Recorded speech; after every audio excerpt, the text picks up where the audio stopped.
At my daughter's wedding, I handed her an old, worn-out passbook as a gift. She looked at it with disgust and threw it straight into the champagne fountain. "Is this just a few loose bills, Mom?" she laughed, while her wealthy husband smirked and added, "Your mom's just a cleaner anyway. Get this trash out of here." I walked out without saying a word. The next morning, I went to the bank to handle that same passbook. The teller entered the account number and went pale. "Mom, please do not leave. I need to call the manager immediately." What my daughter did not know was that the passbook she threw away was worth $15 million, and by tossing it, she had just started a war she could never win.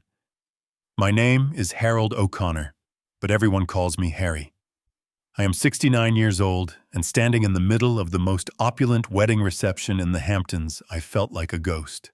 The sea breeze coming off the Atlantic Ocean was cold, but it was nothing compared to the chill coming from my own daughter, Brittany. I stood near a marble pillar trying to make myself invisible in my rented tuxedo. It was a size too big in the shoulders, and the fabric felt cheap and scratchy against my neck, especially compared to the Italian silk suits surrounding me. The guests were a sea of designer gowns and custom tailoring, holding crystal flutes of vintage champagne. They laughed with their heads thrown back, the sound of money and privilege filling the air. I held a glass of water tight in my hand, watching Brittany across the room. She looked beautiful in a dress that probably cost more than my first house, but her eyes were scanning the crowd with a predatory anxiety, making sure everything was perfect for the photographers. She had not looked at me once since the ceremony began. I took a step forward, hoping to catch her eye just to tell her how lovely she looked. That was my mistake. As I moved, I did not see my new son-in-law, Bradford Sterling, coming from my blind side. Brad was 32 years old, with the kind of face that was handsome until he smiled, and you saw the cruelty in his eyes. He was holding a glass of heavy red wine, and as he passed me, he did not swerve. He bumped my shoulder hard. The wine splashed all over the sleeve of my rented jacket. A dark purple stain bloomed instantly on the cheap fabric. The music seemed to stop in my head.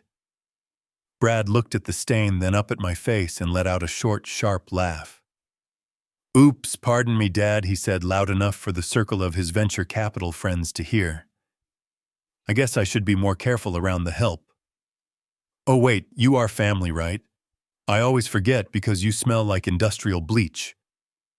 His friends chuckled, sipping their drinks. I stood there feeling the wet wine soak through to my shirt.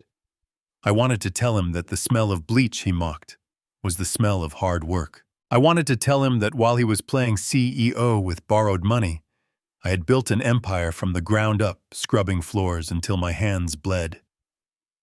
But I said nothing. I dabbed at the stain with a napkin, maintaining my dignity. "It is fine, Brad," I said, my voice steady. "Accidents happen." Brad leaned in closer, his breath smelling of expensive liquor. "It is not an accident, Harry. It is just the natural order of things. Some people wear wine well, and others are used to cleaning it up. Do us a favor and try to stand further back. The photographer is trying to get shots of the VIPs, and you are ruining the aesthetic." He clapped me on the shoulder with a patronizing force and walked away, leaving me standing alone with a stained jacket.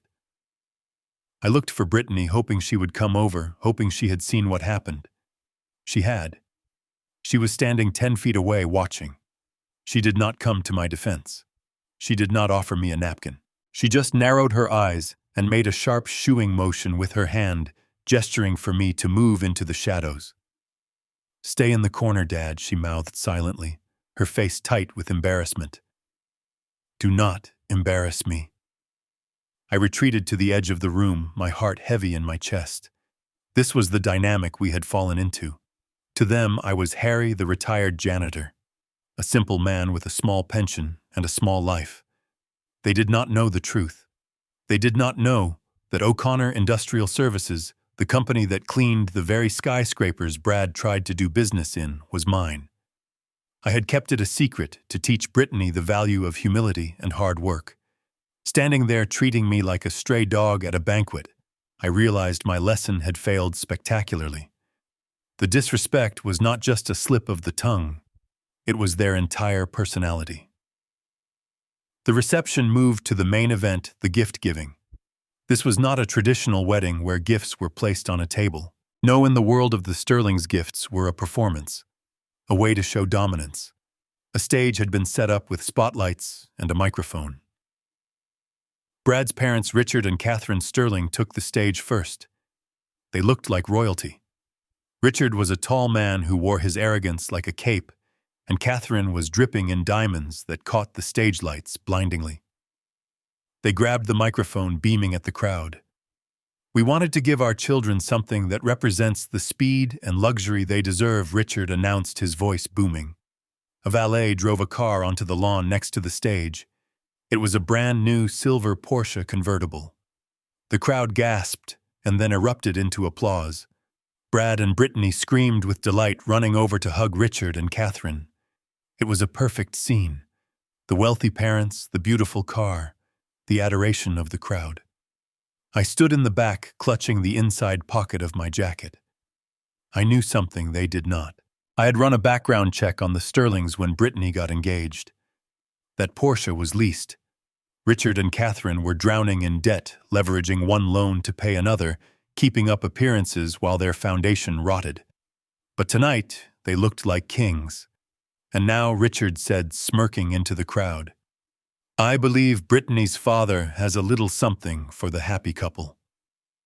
The spotlight swung around the room, searching, until it found me in the back corner. The beam of light hit me, and I blinked, shielding my eyes. The wine stain on my sleeve was clearly visible. There was a smattering of polite applause, but mostly silence. I took a deep breath and began the long walk to the stage. My legs felt heavy. I could feel the eyes of 300 strangers burning into me. I was the old man in the cheap suit, the janitor father, the blemish on this perfect picture. I walked up the stairs, my knees creaking slightly. Brittany stood next to the Porsche, her hand resting on the hood. She looked at me with a mixture of boredom and dread. "Dad, make it quick," she whispered as I approached. "We have a schedule." I reached into my pocket and pulled out the envelope. It was an old yellowed envelope that smelled of dust and time. Inside it was a leather-bound passbook, its cover worn and scratched. It looked like something you would find in a junk drawer. I took the microphone. My hand was trembling, not from fear, but from the weight of what I was offering. "Brittany, Brad," I said, my voice raspy. "I cannot give you a flashy car. I cannot give you diamonds. But I can give you security." I held out the passbook. This book represents 40 years of my life. It represents every floor I scrubbed, every holiday I worked, every dollar I saved. I started this fund the day you were born, Brittany. It is not just money. It is a foundation. It is a future. I tried to hand it to her. Brittany did not take it. She just stared at the battered leather cover. Brad stepped forward and snatched the passbook from my hand. He held it up to the light like he was inspecting a dirty rag. He grabbed the microphone from me. "Wow, Harry," Brad boomed, his voice echoing across the lawn. "This is vintage. Did you dig this up from the backyard?" The crowd laughed, a cruel ripple of amusement. Brad opened the book, flipping through the pages without really looking. "Let's see what we have here, folks. $10 deposited in 1990. $20 in 1995. He looked at me with a mock sympathetic face. "Look, everyone, Harry emptied his piggy bank for us. This must be at least, what, a few $100. Maybe enough to fill the gas tank of the Porsche once." The laughter grew louder. I stood there frozen. He was not reading the final balance. He was not looking at the maturity date or the trust clauses attached to the account. He was just looking at the first few pages of small deposits I made when I was just starting out. "It is not about the first page, Brad," I said, trying to reach for the mic. "Look at the end. Look at the total." But he pulled the microphone away. "Oh, stop it, Harry, Brad said dismissively. We get it. You worked hard. You cleaned toilets. We are very proud of you. But honestly, this is a bit embarrassing, isn't it? Giving us your grocery money in front of everyone. Brittany finally stepped forward. She snatched the book from Brad. She looked at me and her eyes were cold, dead things. Dad, she hissed loud enough for the microphone to pick up. Why do you always have to be so pathetic? Look at what Richard and Catherine gave us. A Porsche. And you bring me this dusty old book. Do you have any idea how humiliation feels? Brittany, open it, I pleaded. Just look at the balance. She shook her head. I do not want your loose change, Dad. I do not want your pity money. You are a cleaner. That is all you have ever been. And I am tired of pretending that you fit into my life. She turned around. Behind her was a massive fountain filled with champagne, a towering sculpture of ice and excess. Is this what you want to give me? Trash. Then let me put it where it belongs. She raised her arm. I watched in slow motion. I wanted to scream, I wanted to tackle her, but I was paralyzed by the sheer malice of her action. She threw the passbook. It spun in the air, the leather cover catching the stage lights for a brief second, before it landed with a splash, right in the middle of the champagne fountain. The book sank immediately, bubbling down into the alcohol. The crowd gasped and then went silent. A few people giggled nervously. Brittany turned back to me, dusting off her hands, as if she had just touched something filthy. There, she said. Now we are even. Brad wrapped his arm around her waist and kissed her cheek. Good job, babe, he said into the mic. Now can we get some security up here? I think Harry has overstayed his welcome. He is killing the vibe. 2 large security guards in black suits materialized from the side of the stage. They stepped between me and my daughter. One of them grabbed my arm. Sir, you need to leave the guard, said his voice low. I looked at Brittany. She was smiling at her friends, accepting a glass of champagne from a waiter, completely ignoring the father who had just been physically grabbed by security. She looked radiant, and she looked evil. I pulled my arm away from the guard. Do not touch me, I said. I adjusted my jacket. I looked at the champagne fountain where the passbook was disintegrating. That book contained the authorization codes for a trust fund worth $15 million. It was the money from the sale of my first company money I had let grow and compound for 28 years, waiting for this day. I looked at Brad, who was laughing with his parents. I looked at Brittany, who was admiring her new car. You are right, Brittany, I said, my voice carrying without the microphone because the silence in the room was absolute. It was trash. Because you just threw it away. I turned my back on them. Get him out of here, Brad yelled, laughing. Go back to your mop, Harry. I walked down the stairs. The walk back through the crowd was different this time. They did not look at me with pity anymore. They looked at me with amusement, like I was the court jester who had just been fired. I heard their whispers. What a sad old man.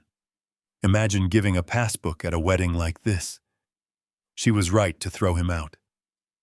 I kept my head high. I walked past the tables, past the bar, past the valet stand. I walked out of the resort gates and onto the dark road. I did not look back. I did not cry. The sadness I had felt earlier had evaporated. In its place was a cold, hard clarity. I took out my phone. It was an old model one that fit the persona I had played for so long. I dialed a number I had not called in years. Leo the First said when the voice answered. Harry. It is late. Is everything all right? Leo Katz asked. Leo was my personal attorney and the only man who knew the full extent of my assets. No, Leo. Everything is not all right, I said, watching the lights of the wedding reception fade in the distance. But it is about to get very interesting. Meet me at the First National Bank branch on Main Street tomorrow morning at 8 sharp. Why? What happened? I gave them the test, Leo, I said. And they failed. They failed worse than I ever imagined. Bring the paperwork for the Martha O'Connor Trust. You want to transfer it to Brittany? No, I said, feeling the cold night air fill my lungs. I want to kill it. I want to liquidate the trust. There was a silence on the line. Harry, that is $15 million. If you dissolve the trust due to beneficiary rejection, the tax implications are… I do not care about the taxes. Leo, I interrupted. Just bring the papers, and bring the acquisition files for Venture X Capital. Venture X? That is the firm backing Brad's company. Why do you want those files? Because I am done cleaning floors, Leo. It is time to take out the trash. I hung up the phone and stood alone in the dark. My daughter thought she had thrown away a few $100s. She thought she had humiliated a poor old man. She had no idea that she had just thrown away her safety net, her inheritance, and her future. The next morning I arrived at the bank at 7:55. I was wearing my usual clothes, a pair of beige work pants, a plaid button-down shirt, and comfortable walking shoes. I looked like a retiree who spent his days feeding pigeons in the park. I walked into the lobby. The air conditioning was cold, and the place smelled of floor wax. I approached the first available teller, a young woman with tired eyes, who looked like she was counting the minutes until her break. "Can I help you, sir?" she asked without looking up. "Yes," I said, sliding my ID across the marble counter. "I need to access my account. I need to report a passbook as destroyed and authorize a complete liquidation of the associated trust." She picked up my ID, handling it carelessly. She typed my name into her computer, probably expecting to see a checking account with a few $1,000s in it. She hit enter. Her eyes widened. She blinked and leaned closer to the screen. Her hand flew to her mouth. She looked up at me, and all the boredom was gone from her face, replaced by pure panic. "Sir," she stammered. "Mr. O'Connor?" "Yes." The screen was reflecting in her glasses. I knew what it said. It was a red banner notification reserved for the top 0.1% of the bank's clients. "Mom, do not leave." "Excuse me, sir." "Please do not leave," she said, her voice rising in pitch. I need to get the branch manager, right now. Please sit down. Can I get you water? Coffee? Anything?" "I am fine," I said calmly. "Just get the manager." She scrambled off her stool and ran toward the glass-walled office at the back of the bank. I watched her frantically gesturing to the manager, a man named Mr. Henderson, who I had never met because I usually handled my banking through Leo. Henderson looked at the screen, looked at me, and his face drained of color. He adjusted his tie and practically sprinted across the lobby. "Mr. O'Connor." Mr. Henderson said, breathless, as he reached me. He extended a hand that was shaking slightly. "I am so terribly sorry. We did not know you were coming in today. Please come to the VIP suite. We can handle everything in private." He ushered me through the heavy oak doors into a room with plush leather chairs and fresh flowers. This was the world I belonged in, the world I had built. But it was a world I had kept hidden from Brittany to protect her from becoming exactly what she had become last night. I sat down. Henderson hovered nervously. "We are honored to have you here, sir. I see the alert on your account regarding the Martha O'Connor Trust. You mentioned a destroyed passbook." "Yes," I said. "My daughter threw it in a fountain." Henderson choked on nothing. "I beg your pardon." "She rejected the gift. According to the bylaws of the trust, which my lawyer Mr. Katz drafted 20 years ago, if the beneficiary rejects the activation key, the passbook, the trust is void and the assets revert to the grantor. That is me." Henderson was sweating. "Sir, we are talking about $15 million in principal plus accrued interest. Moving that kind of capital. I know what we are talking about, Mr. Henderson. Initiate the transfer. Move it all back to my personal holding company." But Sir Henderson tried to argue. "Do it," I said. My voice was not loud, but it had the tone I used when I fired incompetent contractors. Henderson nodded frantically and began typing. The door opened, and Leo Katz walked in. Leo was a short man with sharp eyes and a suit that cost more than Brad's car. He carried a leather briefcase. He looked at Henderson, who was typing, like his life depended on it, and then he looked at me. "You are really doing this?" Harry Leo asked, sitting down next to me. "Did you see the wedding, Leo?" "I saw the video," Leo said softly. "It is trending on social media. #TrashDad. They are mocking you, Harry. Millions of people are watching my client get thrown out by security." "Good," I said. "Let them watch. It will make the next part more entertaining." "Did you bring the papers on Brad's loans?" Leo tapped his briefcase. "Bradford Sterling, CEO of Sterling Tech. His company has burned through $4 million of venture capital in 2 years. He is currently leveraging a bridge loan from Venture X to pay for his lifestyle, including that wedding. He is technically insolvent. If Venture X calls the loan, he is finished." "And who owns Venture X?" I asked, leaning back in the leather chair. Leo smiled, a predatory smile. "As of this morning, O'Connor Industrial Services is the majority shareholder of Venture X. You own his debt, Harry. You own him." "Perfect." My phone buzzed in my pocket. I pulled it out. It was a text from Brittany. I expected an apology, maybe a realization that she had gone too far. Instead, the text read, "Dad, you completely ruined the vibe last night. The Sterlings are really upset. You embarrassed us. Brad says you owe us for the distress. We have a bill for the cleaning of the fountain. It is $500. Transfer it to Brad's account immediately or do not bother coming for Christmas." I stared at the screen. The audacity was breathtaking. She threw my gift in the water, and now she wanted me to pay to clean it up. I showed the phone to Leo. He read it and shook his head. "She has no idea, does she?" "No," I said, standing up. "But she is about to find out." Leo approved the acquisition of Brad's debt. "And tell the bank to process the reversal of the trust fund." "What are you going to do?" Leo asked, closing his briefcase. "I am going to pay my bill," I said.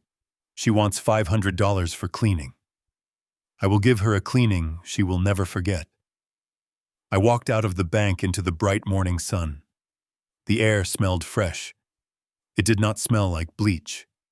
It smelled like justice. My daughter wanted a cleaner. Well, she was going to get one. I was going to clean house, starting with her husband's company and ending with their fake lives. I got into the black town car that Leo had waiting for me. "Where to, Mr. O'Connor?" the driver asked. "Take me to the Sterling Tech headquarters," I said. "I want to see my new property." As the car pulled away, I looked at my phone one last time. I did not reply to Brittany. Silence was a weapon I had learned to use very well. She was waiting for a transfer of $500. What she was going to get was a foreclosure notice. The war had begun. And unlike them, I was not fighting for appearances. I was fighting for a lesson. A lesson that would cost them everything they had. The morning sun hit the pavement hard, but I did not feel the warmth. I walked toward the First National Bank with the steady, heavy rhythm of a man who had spent 40 years scrubbing floors and hauling trash. My reflection in the glass doors showed a man who looked like he belonged in the service entrance, not the main lobby. I was wearing my usual Saturday attire, a faded plaid flannel shirt that had seen better days, beige work pants with a stubborn stain on the knee from gardening, and comfortable orthopedic shoes that squeaked slightly against the polished marble floor. To the world, I was just an old man, probably looking to cash a small pension check or ask for a free calendar. I stepped inside. The air conditioning was set to a freezing temperature designed to keep the air crisp and the poor people moving. The bank was quiet. A security guard by the door gave me a once-over, his eyes lingering on my scuffed shoes before he dismissed me as a non-threat. Just a tired, invisible old man. I walked to the teller line, There were 3 windows open.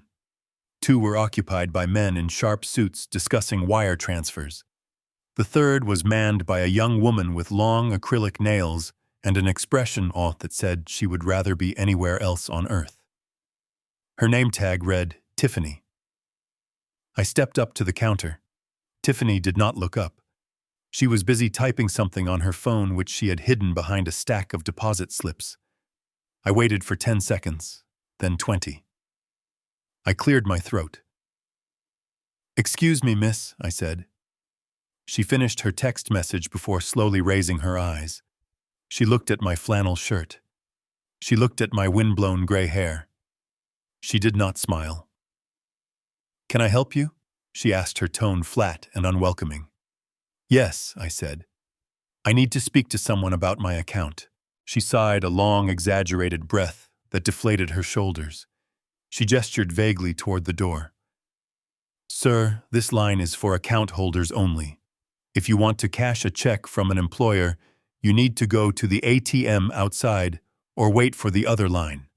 Or if you are looking for the public assistance office that is 2 blocks down on 4th Street. The insult was casual practiced. She assumed I was either a day laborer cashing a check or someone looking for a handout. She did not see a customer. She saw a waste of time.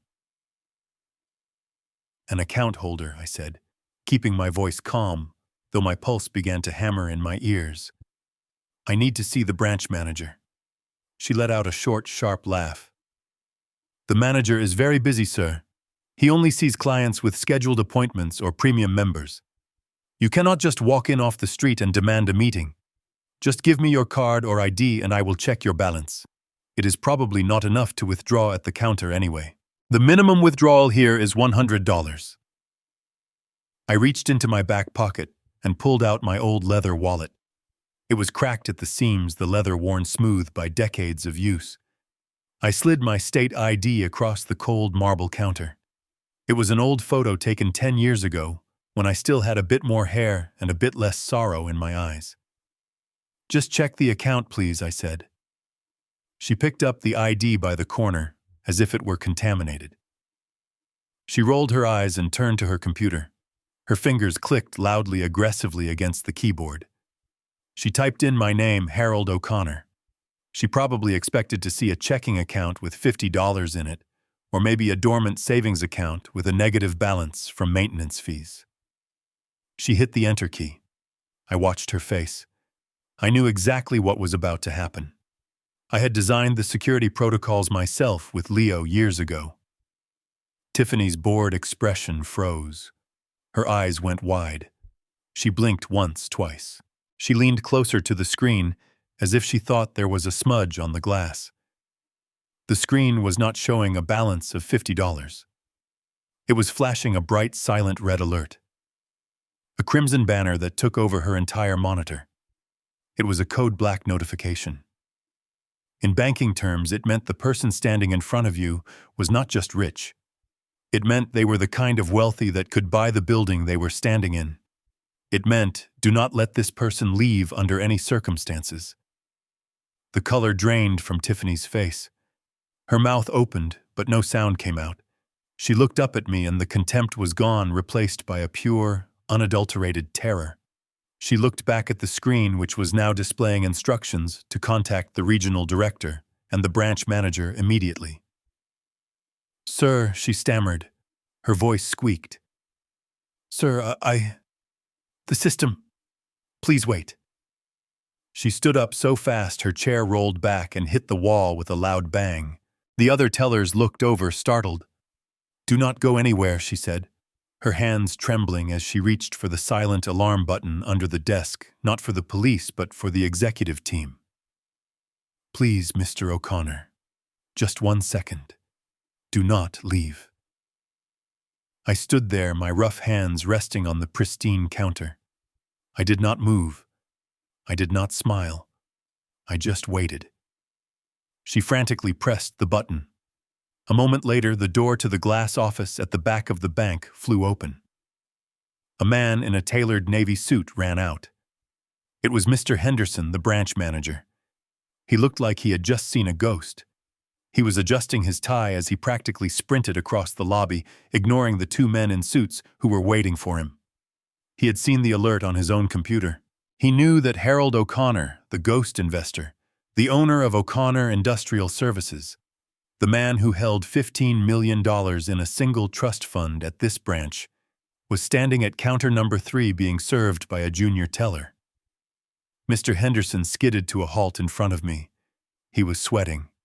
He looked at Tiffany, who was shaking, and then he looked at me. He took in the flannel shirt, the work pants, and the old shoes. But unlike Tiffany, he did not see a poor man. He saw a shark in disguise. Mr. O'Connor. Mr. Henderson gasped, breathless. My God, we had no idea. We were not expecting you. He extended a hand that was damp with nervous sweat. I am so terribly sorry for the wait, sir. Please, this is unacceptable. Please come with me to the VIP suite. We have fresh coffee. We have anything you need. I looked at Tiffany. She was shrinking against the back wall, wishing she could disappear into the drywall. I hope this young lady was treating you with the respect you deserve, Mr. Henderson said, glaring at her. She was just doing her job, I said coldly, judging books by their covers. Henderson turned pale. Right this way, Mr. O'Connor. Please. He gestured toward the heavy oak doors of the VIP conference room. I picked up my old ID from the counter and slid it back into my wallet.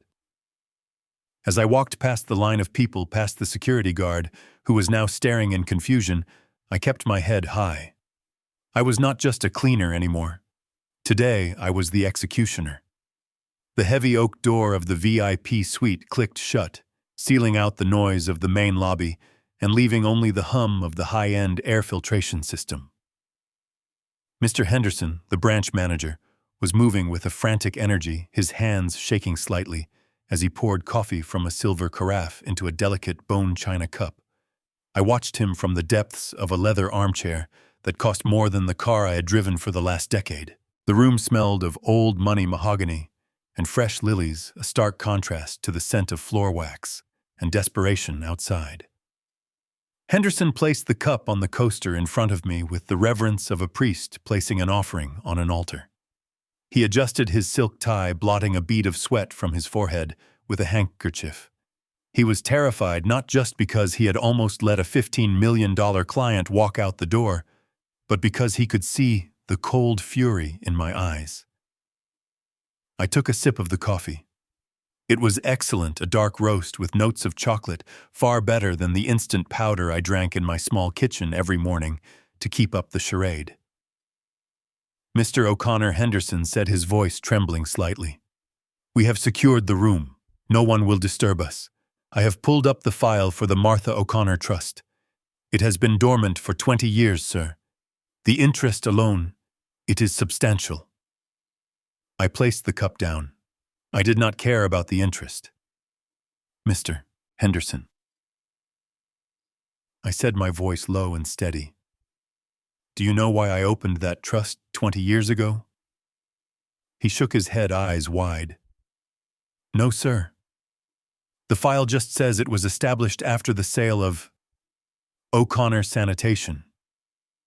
That is right. I leaned back, steepled my fingers. 20 years ago, I sold my first company. It was not the empire I own today, O'Connor Industrial Services. It was a smaller operation, just me and a dozen trucks hauling medical waste and hazardous materials. Dirty work. Dangerous work. When I sold it to a conglomerate, I walked away with $15 million in cash. My daughter Brittany was just a child then. I could have given her everything. Ponies, private jets, a life of ease. I looked at Henderson, who was hanging on every word. But I knew what money does to people, Mr. Henderson. I saw what it did to my competitors. It made them soft. It made them cruel. So I hid it. I put every penny of that sale into this trust, named after my late wife, Martha, and I attached a single physical key to it. Henderson looked at the computer screen, then back at me. The passbook. Yes. The passbook. It was not just a record book. It contained the cryptographic authorization code printed on the inside of the back cover hidden under a flap of leather. Without that code, the trust is locked. With it, the beneficiary has full unrestricted access. Henderson swallowed hard. And you attempted to transfer this key to the beneficiary yesterday. I closed my eyes for a second, remembering the splash of the water, the laughter of the crowd, the look of pure disgust on Brittany's face. I gave it to her. I told her it was her future. And she looked at the worn leather cover, she looked at my cheap suit, and she decided it was trash. She threw $15 million into a fountain because it did not look like a Porsche. I opened my eyes. The sadness was gone. Only the ice remained. She failed the test, Mr. Henderson. The trust had a specific clause. You will find it on page 42 of the original agreement. It is called the reversion upon rejection clause. Read it to me. Henderson clicked his mouse, scrolling frantically. His eyes darted across the screen, reading legal jargon that my lawyer Leo Katz had drafted with malicious precision years ago. He stopped. He read the paragraph twice, moving his lips silently. He looked up and his face was pale. It says that if the beneficiary voluntarily destroys discards or refuses to accept the physical authentication key, the grantor, that is you, has the right to declare the trust void. All assets, including principal and compounded interest, immediately revert to the grantor's personal control. Exactly. But Sir Henderson stammered. The beneficiary, your daughter, she probably did not know. If she knew the value, she never would have. That is the point, I interrupted, my voice sharp as a whip crack. She did not know the value because she only judges things by their cover. She judged the book by its leather. She judged her father by his job. She made a choice. Now execute the clause. Henderson hesitated, his finger hovering over the enter key. Sir, once I execute this, the funds move. The tax implications will be triggered. The trust is dissolved forever. There is no undo button. Are you absolutely certain? I looked at the coffee cup. I looked at my rough hands. Hands that had unclogged toilets at 3 a.m. so my daughter could have braces. Hands that had scrubbed graffiti off walls so she could have a debt-free college education. She told me I was just a cleaner, I said softly. She told her husband to get the trash out of there. Well, Mr. Henderson, I am doing exactly what she asked. I am cleaning up the mess. Execute the order. Henderson nodded. He typed a command. He entered his manager override code. He hit enter. On the screen, a progress bar filled up. Green letters flashed, transfer complete. Trust dissolved. Funds reverted to primary holding. It was done. $15 million plus 20 years of interest was now sitting in my personal war chest. Brittany was now effectively disinherited. She was penniless, and she did not even know it yet. Now, I said, standing up, I need to make a phone call. I need you to print out the confirmation of that transfer. And I need you to pull up the acquisition files for a company called Venture X Capital. Venture X? Henderson asked, confused. They are a mid-sized venture firm. They hold a lot of high-risk debt. Why would you want their files? Because they hold the debt of my son-in-law, I said, walking toward the window that looked out over the busy street. And I am in a buying mood. I pulled out my phone. My hands were steady.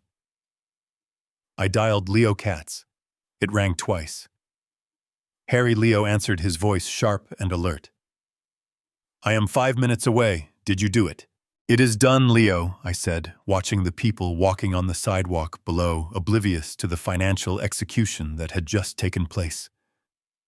The trust is gone. The money is mine again. Good, Leo said. I have the papers you asked for. But Harry, you need to know something. I did some digging last night after you called. It is worse than we thought.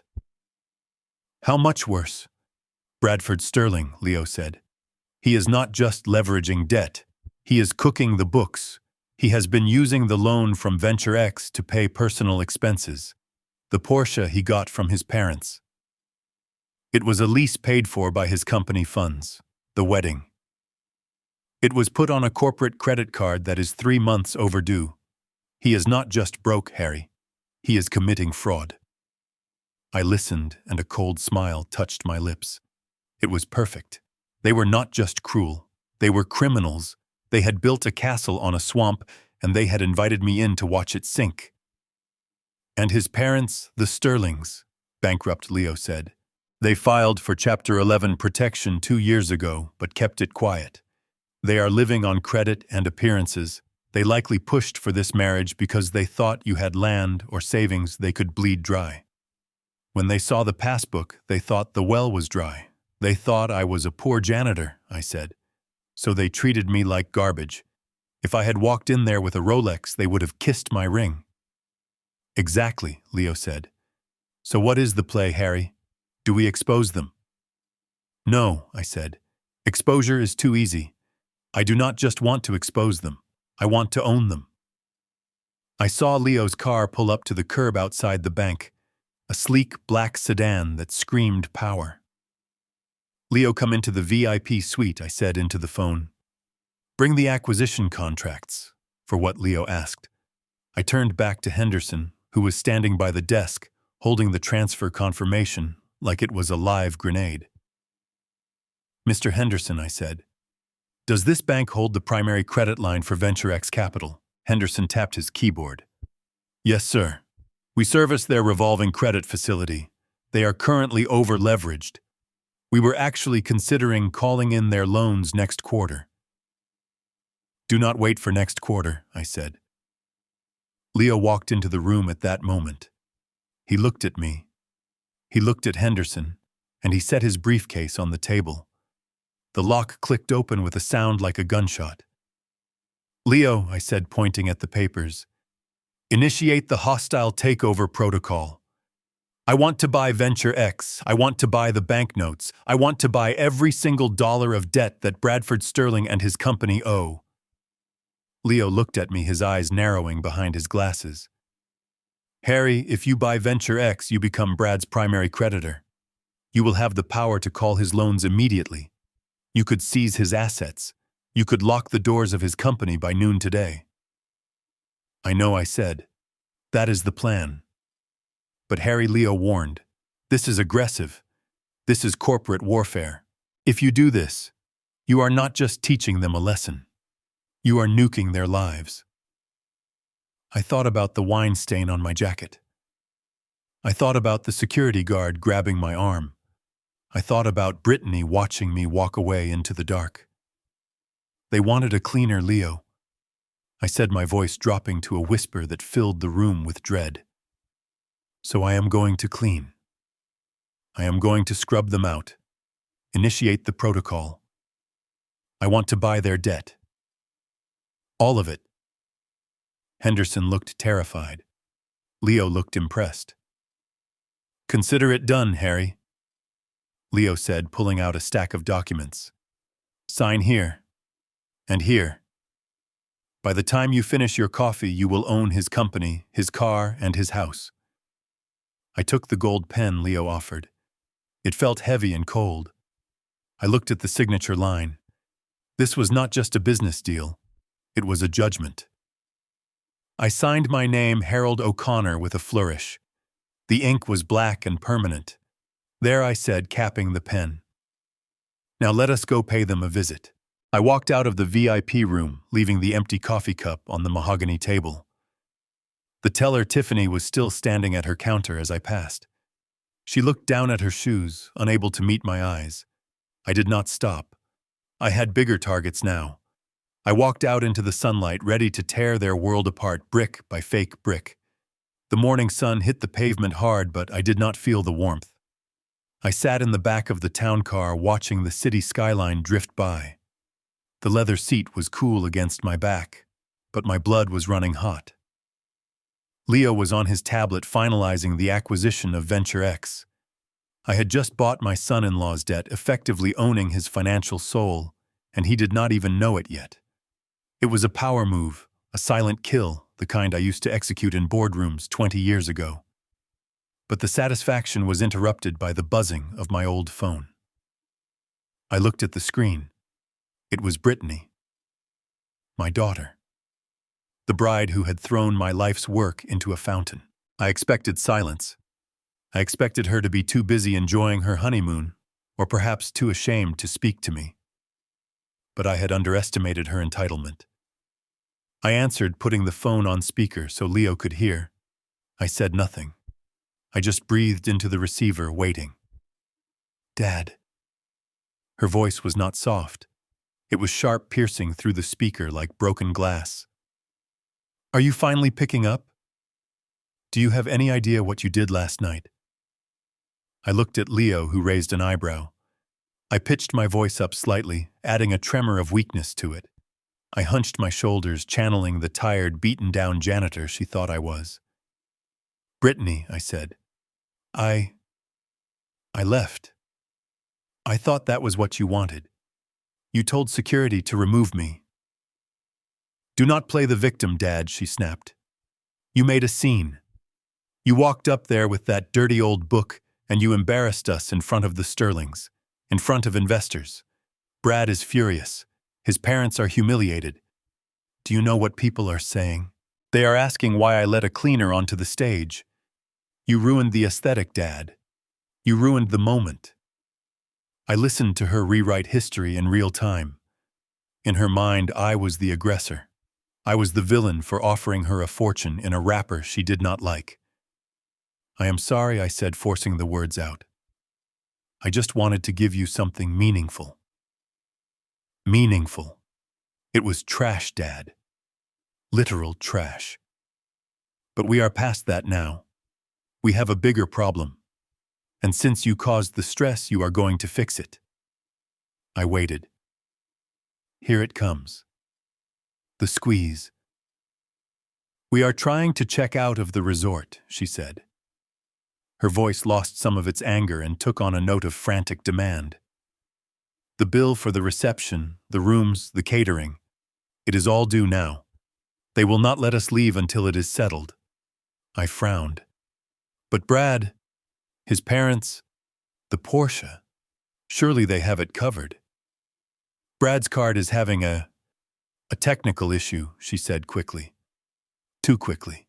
"The bank fraud algorithm probably flagged the transaction because it is so large. It is a glitch. And Richard and Catherine, well, their assets are tied up in international transfers right now. It is just a liquidity timing thing." A liquidity timing thing. That was code for they are broke and the credit cards are maxed out. So I asked, "What do you want me to do, Brittany? I am just a pensioner, remember? I need you to cover it," she said. I almost laughed. "The number, how much is it?" I asked, my voice shaking with feigned terror. $85,000. $85,000 for one night, for champagne fountains and ice sculptures and a leased Porsche. "Brittany," I gasped. "I do not have $85,000. You know I live check to check. My savings." "Dad, stop it," she interrupted. "We know you have the apartment." The apartment. My modest 2-bedroom unit in the city. The one I bought with cash 15 years ago, but told them I was renting. Or maybe she thought I owned it, but it was worth nothing. "What about the apartment?" I asked. "Sell it," she said. Her voice was cold, devoid of any emotion. "Or take out a home equity loan, a reverse mortgage, whatever you old people do. Brad says the market is good.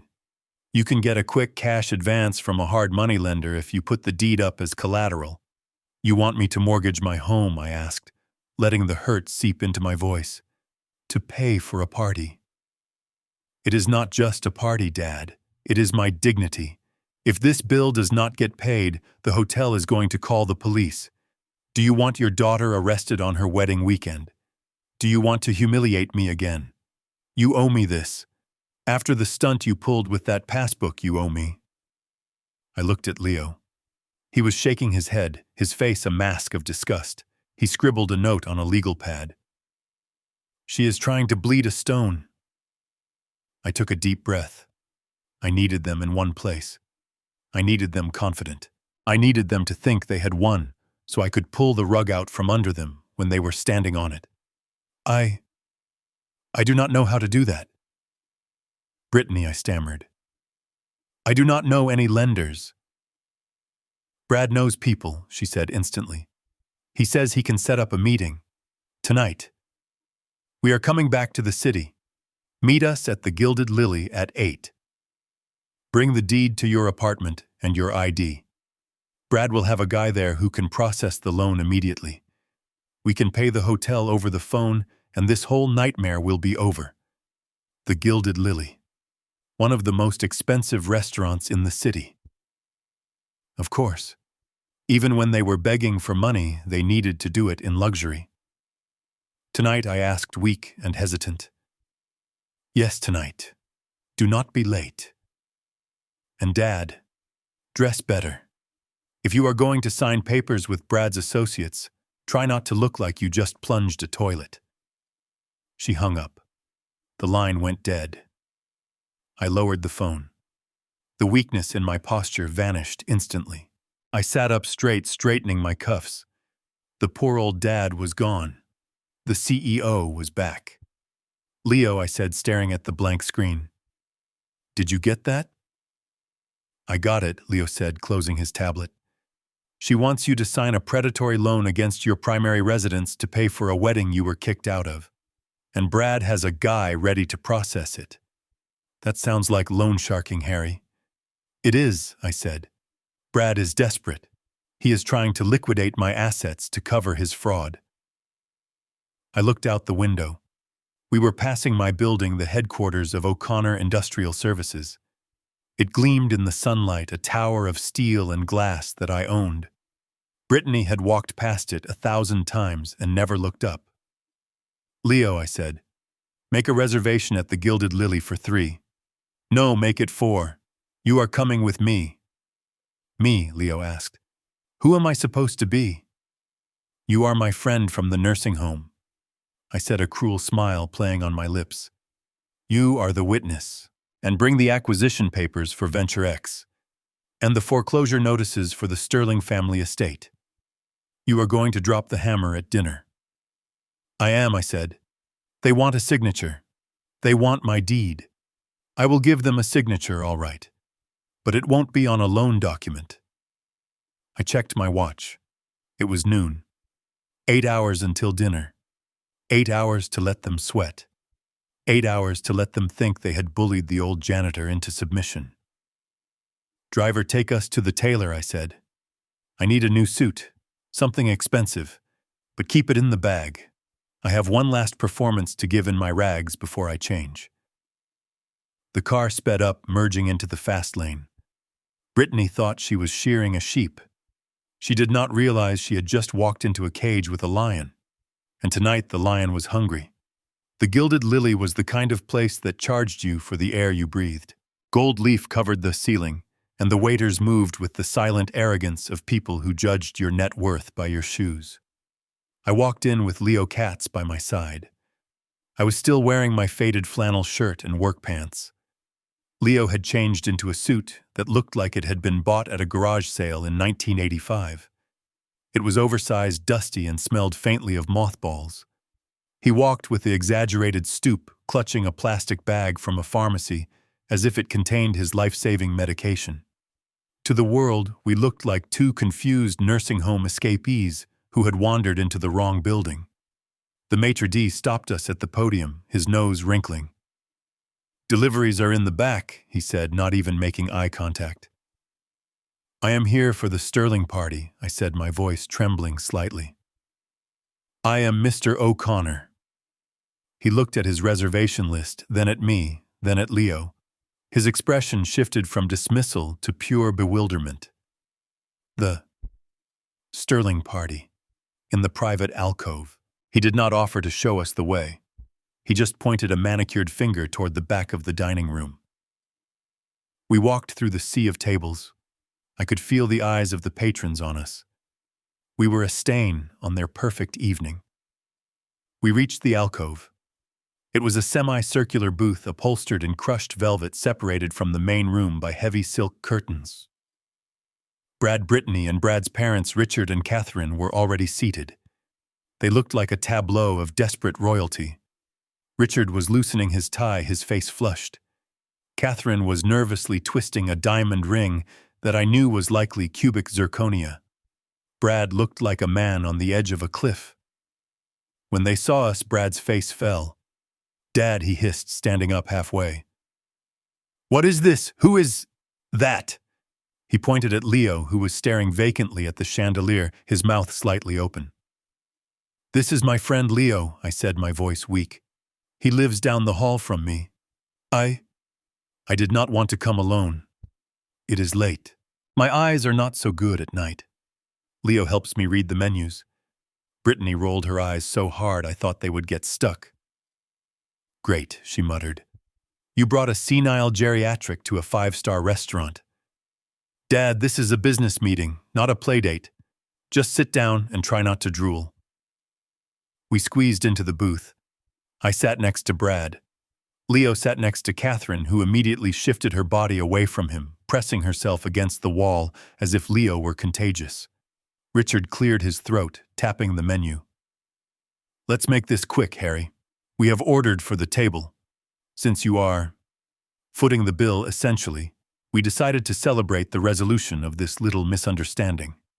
A waiter appeared with a bottle of wine that I recognized instantly. Chateau Margaux. $2,000 a bottle. "Pour it," Richard commanded, "and keep them coming." The waiter poured. He skipped me and Leo without asking. "So Harry," Richard said, swirling his glass, "we understand you are ready to be reasonable. We appreciate you stepping up. It is the least you can do, really, after the stunt you pulled at the wedding. Do you have the deed?" I reached into my pocket and pulled out the folded deed to my apartment. It was a modest property on paper, but unencumbered by debt. It was the only thing they thought I had. "I have it," I said, placing it on the tablecloth. "But $85,000. Is there no other way?" Brad slammed his hand on the table, making the silverware jump. "Do not start, Dad. We do not have time for your whining. The hotel is threatening to call the sheriff. My reputation is on the line. Just sign the papers." He pulled a thick document from his briefcase and slammed it down next to the deed. "What is this?" I asked, squinting at the fine print. "It is a standard bridge loan," Brad said quickly. "My associate, a private investor, is willing to give us the cash tonight in exchange for a lien on your property. The interest rate is standard for high-risk borrowers like you." I looked at the numbers. The interest rate was 25% compounding monthly. It included a confess judgment clause, meaning if I missed a single payment, they could seize the apartment without a trial. It was not a loan. It was theft wrapped in legal paper. 25%, I whispered. "Brad, this is a lot. How will I pay the monthly installments with my pension?" "That is not our problem," Catherine snapped. "Maybe you should have thought about that before you became a janitor. Or maybe you can pick up some extra shifts. Do they need toilets scrubbed at the nursing home?" Leo suddenly spoke up. His voice was high and wavering. "Is the soup soft here?" he asked, loud enough to turn heads at nearby tables. "I left my good teeth at home."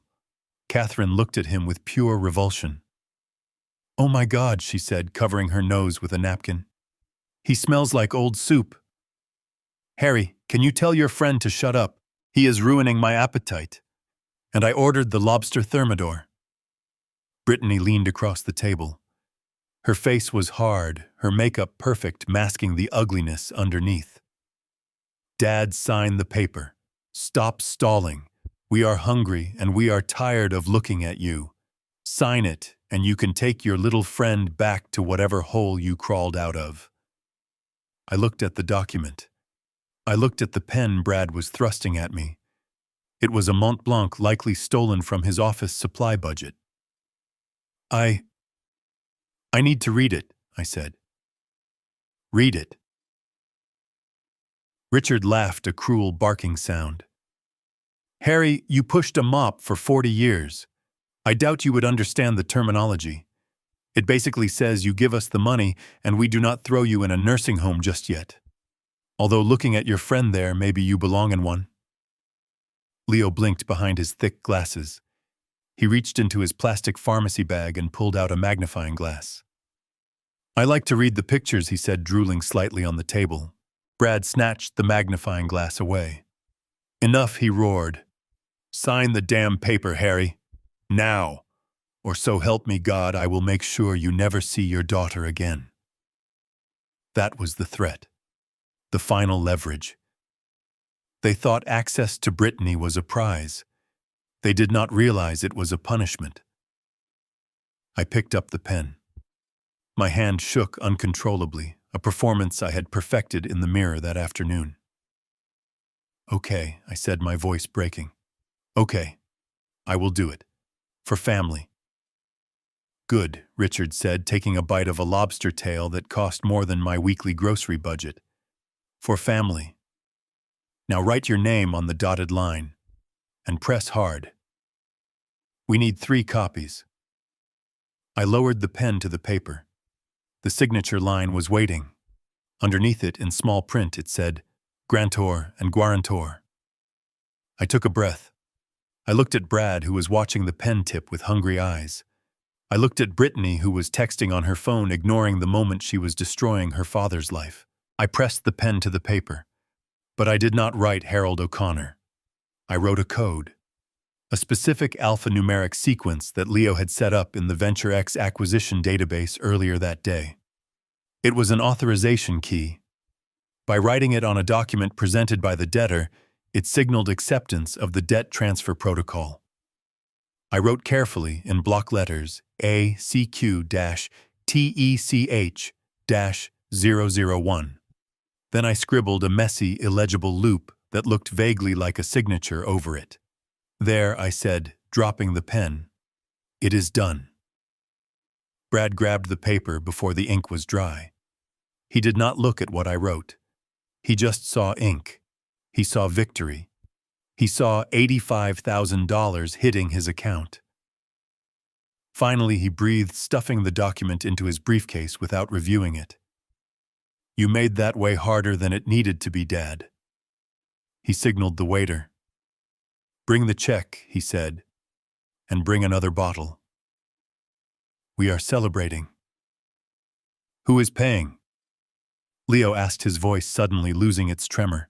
His eyes behind the thick glasses were sharp, clear, and cold. Brad looked at Leo, confused by the sudden change in tone. Harry is paying, obviously, Brad sneered. He just took out a loan. He can afford dinner. Consider it interest, old man. I stood up. My knees did not creak. My back was straight. The fearful old janitor was shedding his skin. No, I said. I am not paying for dinner, and I am not paying for the wedding. The table went silent. Richard lowered his wine glass. Excuse me, he said, his face reddening. You just signed the loan, Harry. The money is ours. I looked at Richard. I looked at the grease on his chin from the lobster.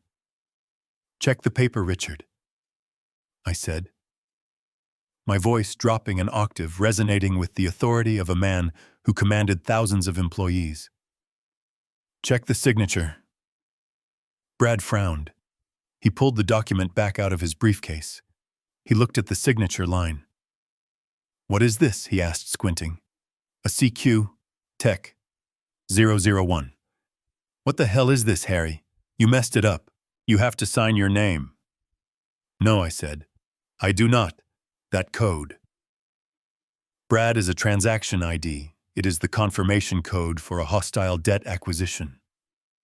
Brad laughed nervously. What are you talking about? You are talking nonsense. The dementia is setting in. Leo stood up. He took off the thick glasses and folded them into his pocket. He straightened his spine, and suddenly the suit did not look oversized anymore. It looked like camouflage. Mr. Sterling Leo said, his voice crisp and professional. "My name is Leonard Katz. I am Mr. O'Connor's general counsel. The code Mr. O'Connor just wrote is the final authorization for O'Connor Industrial Services to acquire 100% of the outstanding debt obligations of Venture X Capital." Brad froze. "Venture X, that is my lender." "Was your lender Leo corrected?" "As of this morning, Venture X is a wholly owned subsidiary of Mr. O'Connor's holding company, which means Mr. O'Connor is now your primary creditor. He owns your business loan. He owns your bridge loan. He owns the lease on your car. And because you just accepted that document with that specific code, you have formally acknowledged the transfer of debt sovereignty." Brad looked at the paper, then at me. His hands started to shake. You bought my debt. But you are a janitor. You scrub floors." I leaned over the table, placing my hands on the white tablecloth. "I own the company that scrubs the floors, Brad. I own the company that cleans the windows of your office. I own the company that takes out your trash, and now I own you." Brittany stood up her chair, screeching against the floor. "This is a joke," she screamed. "Dad, stop this. You are embarrassing us again. You do not have money. You gave me a dirty book at my wedding. That dirty book was worth $15 million, Brittany," I said. "And you threw it in a fountain." Her mouth opened, but no sound came out. She looked like a fish gasping for air. Richard sputtered, wiping his face with a napkin. "Now look here, Harry. If this is true, if you really have money, then surely you can help us. We are family. We can work this out. This loan. We can renegotiate terms." I looked at Richard. I saw the fear behind his bluster. "Renegotiate?" I asked. "Like you renegotiated my dignity tonight. Like you renegotiated my place at my daughter's wedding." "No, Richard. There is no negotiation." I turned to Leo. "Mr. Katz, what happens when a debtor defaults on a Venture X loan?" Leo smiled a shark-like grin that showed too many teeth. "Immediate acceleration clause, sir. The full amount is due instantly. If not paid, assets are seized. Accounts are frozen. Foreclosure proceedings begin within 24 hours. Foreclosure." Catherine shrieked. "You cannot foreclose on us. We have status. We have standing. You have nothing," I said. "You are bankrupt, Catherine. I saw the filings. You have been living on fumes and other people's money.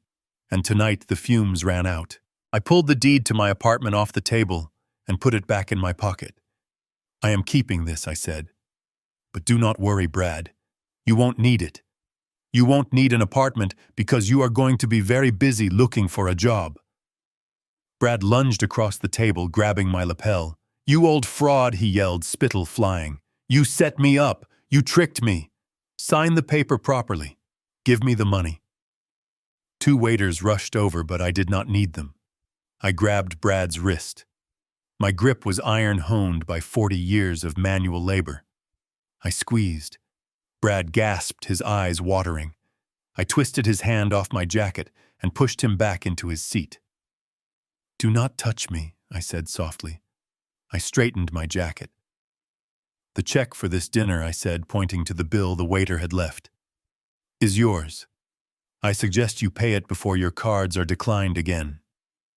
"Oh, wait. I froze your corporate accounts 10 minutes ago." Brad pulled out his phone, frantically tapping the banking app. He stared at the screen. It was red. "Access denied." "You froze my accounts," he whispered. "I cleaned them. I corrected. Just doing my job." I turned to go. Leo picked up his plastic pharmacy bag, which I now realized contained legal summons, not medicine. He dropped the bag on the table in front of Catherine. "You have been served," Leo said pleasantly. "Eviction notices for the Sterling estate. You have 72 hours to vacate. We walked away from the table. The silence in the restaurant was heavy absolute. Every diner had stopped eating to watch. We walked past the maitre d', who was staring with his mouth open. We walked out the front door into the cool night air. Behind us, I heard the sound of Catherine screaming and the crash of expensive china hitting the floor. It was the sound of a dynasty crumbling. Leo adjusted his tie. That went well, he said. It did, I agreed. But we are not done yet. Not done, Leo asked. You destroyed them, Harry. They are finished. Not quite, I said, looking up at the stars. They are broke. Now they need to learn what it means to be poor. I got into the car. Tomorrow, I said. We go to the office. I have some new employees to hire. New employees? Yes, I said. I think the sanitation department has some openings for entry-level trainees. Leo laughed. You are cruel, Harry. No, Leo, I said, closing the door. I am just a father teaching his children the value of $1. The hard way. The next morning, the sun rose over the glass and steel district of the city, casting long shadows that looked like prison bars across the pavement. I sat in the back of my town car parked across the street from the Sterling Tech building. I held a cup of coffee in my hand, but I did not drink it. I was feasting on something else entirely. I was watching the end of my son-in-law's short and fraudulent career as a tech mogul. It was 8:30 in the morning, the time when captains of industry are supposed to be commanding their empires. Bradford Sterling arrived not in his Porsche, which I assumed was likely low on gas, he could no longer afford, but in a yellow taxi. He stepped out onto the curb looking disheveled. His suit was wrinkled, likely the same one from the disaster at dinner, and his hair was a mess. He looked like a man who had spent the night screaming into a pillow. He marched toward the revolving doors of his office building with a desperate manic energy. He was holding his plastic keycard like a weapon ready to slash his way back into relevance.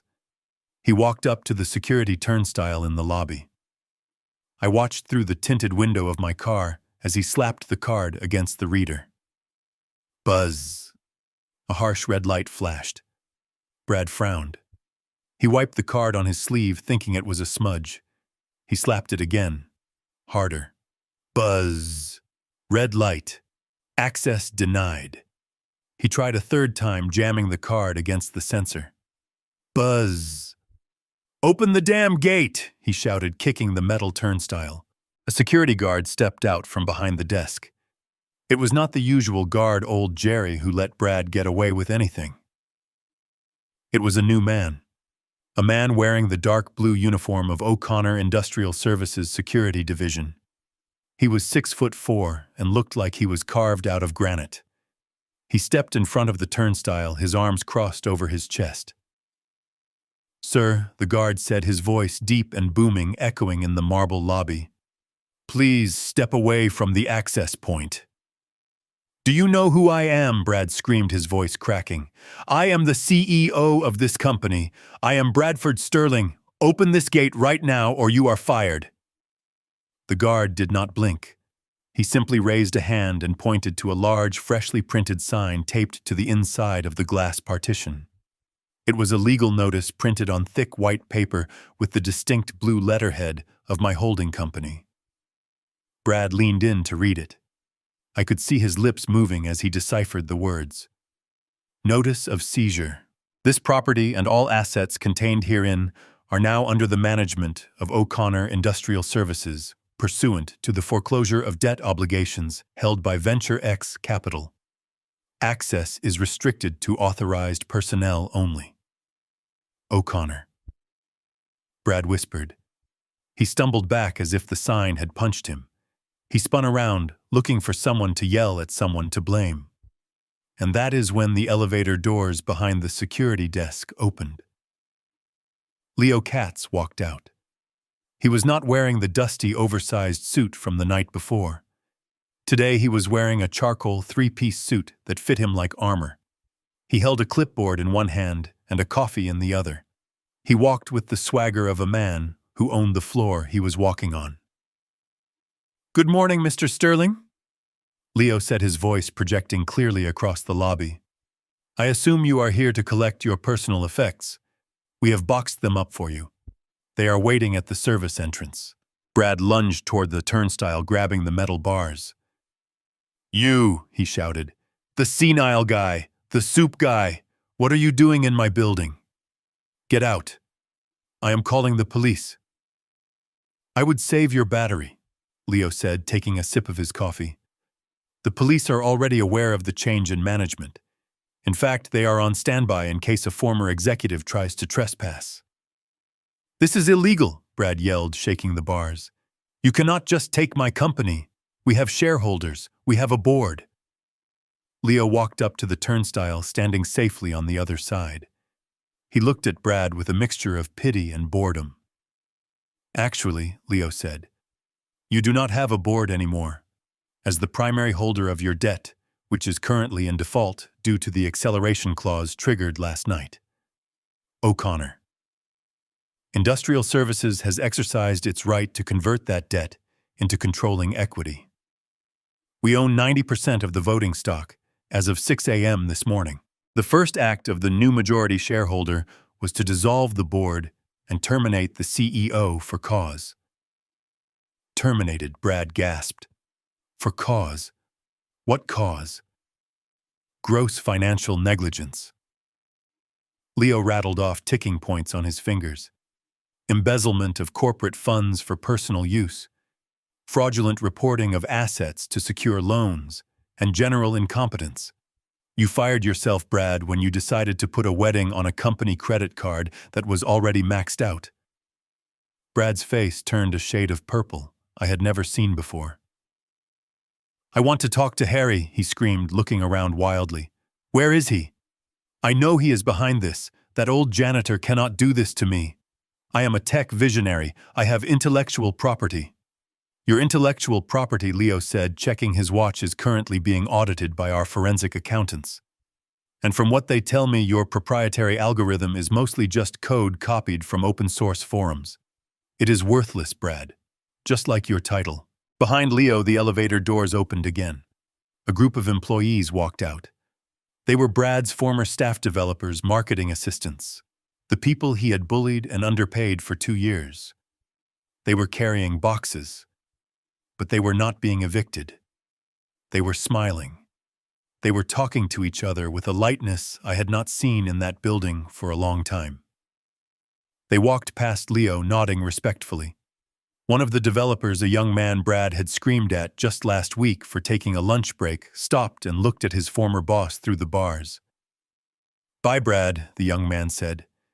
"The new management gave us all a 15% raise and dental benefits. Good luck with the job hunt." Brad watched them leave, his mouth hanging open. He looked back at Leo. You kept them." "Of course," Leo said. "Mr. O'Connor knows that a company is only as good as its workers. He does not believe in firing the people who actually do the work. He only fires the parasites at the top." The guard stepped forward, holding a cardboard box. He reached over the turnstile and shoved it into Brad's chest. "Your things, sir," the guard said. "A stapler, a photo frame, and a half-empty bottle of scotch found in your desk drawer. Please take it and leave the premises." Brad clutched the box. He looked at the sign again. O'Connor Industrial Services. "This isn't over," he hissed, tears of rage pricking his eyes. "I will sue. I will sue you into the ground. I know people." Leo laughed. It was a dry, humorless sound. "Brad, you do not have money for a lawyer. You do not even have money for a cab ride home. And speaking of home, I believe the foreclosure team is arriving at your parents' estate right about now. You might want to run along. They are going to need help packing." Brad stood there for a moment, totally defeated. The adrenaline left him, and he slumped against the cold glass of the door. He looked small. He looked like a child who had realized the world did not care about his tantrums. He turned and pushed his way out of the revolving door, stumbling onto the sidewalk. He stood there clutching his box of trash, blinking in the sunlight. I lowered the window of the town car just an inch, just enough for my voice to carry. "Brad," I said. He spun around. He saw my eyes in the dark interior of the car. He froze. "Harry," he whispered. "I told you I was going to clean house," I said. He took a step toward the car, but the granite-faced security guard was already outside, standing between us. "Please, Harry," Brad begged, his voice breaking. "Please, I am sorry. I was stressed. The wedding. The pressure. I did not mean what I said. You meant every word I said," rolling the window up. And so did I. "Driver," I said to the front. "Take us to the Sterling estate. I want to make sure the eviction is proceeding according to schedule." As the car pulled away, I watched in the side mirror. Brad was standing alone on the curb, holding his box of office supplies in front of the building he used to pretend to own. He dropped the box. It spilled onto the concrete. He did not pick it up. He just put his hands over his face and slid down the wall until he was sitting on the ground. The king of Sterling Tech was now just another man on the street, and the janitor was just getting started. The ride to the Sterling estate in the Hamptons took 45 minutes. I spent the time reviewing the foreclosure documents on my tablet while sitting in the back of my vintage Bentley. I had kept this car in storage for years, waiting for a special occasion. Driving to evict the people who had mocked my poverty seemed like the perfect time to dust it off. The leather seats smelled of victory. We pulled up to the wrought iron gates of the Sterling Manor. Usually these gates were closed, guarded by a keypad and an air of exclusivity. Today they were wide open. A sheriff department cruiser was parked sideways, blocking the exit. 2 moving trucks were backed up onto the pristine lawn, their wheels digging deep ruts into the manicured grass. Men in jumpsuits were hauling out furniture paintings and statues. It looked less like a home and more like a crime scene, which in a financial sense it was. My driver navigated the Bentley through the chaos and parked right in front of the main entrance. I stayed in the car for a moment, watching through the tinted glass. The scene on the porch was chaotic. Richard Sterling was screaming at a deputy, his face a mask of red fury. Catherine was clutching a jewelry box to her chest, trying to retreat back inside while a female officer blocked her path. And in the middle of it all was Brittany. My daughter was still wearing the white dress she had worn to the post-wedding brunch. She looked lost. She was shouting at the movers who were carrying out a grand piano. "Put that down," she screamed. "That is a Steinway. It is worth more than your life. You cannot take our things." One of the movers, a burly man who looked like he had heard it all before, did not even pause. "It is not your piano, lady," he grunted. "It belongs to the rental company. Payments are 6 months behind." Brittany froze. Rental company. I opened the car door and stepped out. My polished Oxfords hit the gravel with a crunch. I adjusted the cuffs of my bespoke Italian suit. I grabbed my cane not because I needed it, but because it had a heavy silver handle that looked authoritative. I walked up the steps. Brittany saw me first. She blinked, looking at the car, then at me. Her brain could not reconcile the image. The father she knew wore flannel and drove a rusted sedan. The man walking toward her looked like he owned the zip code. "Dad," she whispered. "What are you doing here? And whose car is that?" I ignored her. I walked past her straight to Richard. Richard saw me and stopped yelling at the deputy. His eyes went to the Bentley, then to my suit, then to my face. The arrogance drained out of him, leaving only fear. "Harry," he stammered. "Harry, you look different." "I look solvent." "Richard," I said, my voice cutting through the noise of the movers, "which is more than I can say for you." Richard tried to rally. He puffed out his chest, attempting to salvage some dignity in front of his daughter-in-law. "This is a misunderstanding, Harry. A banking error.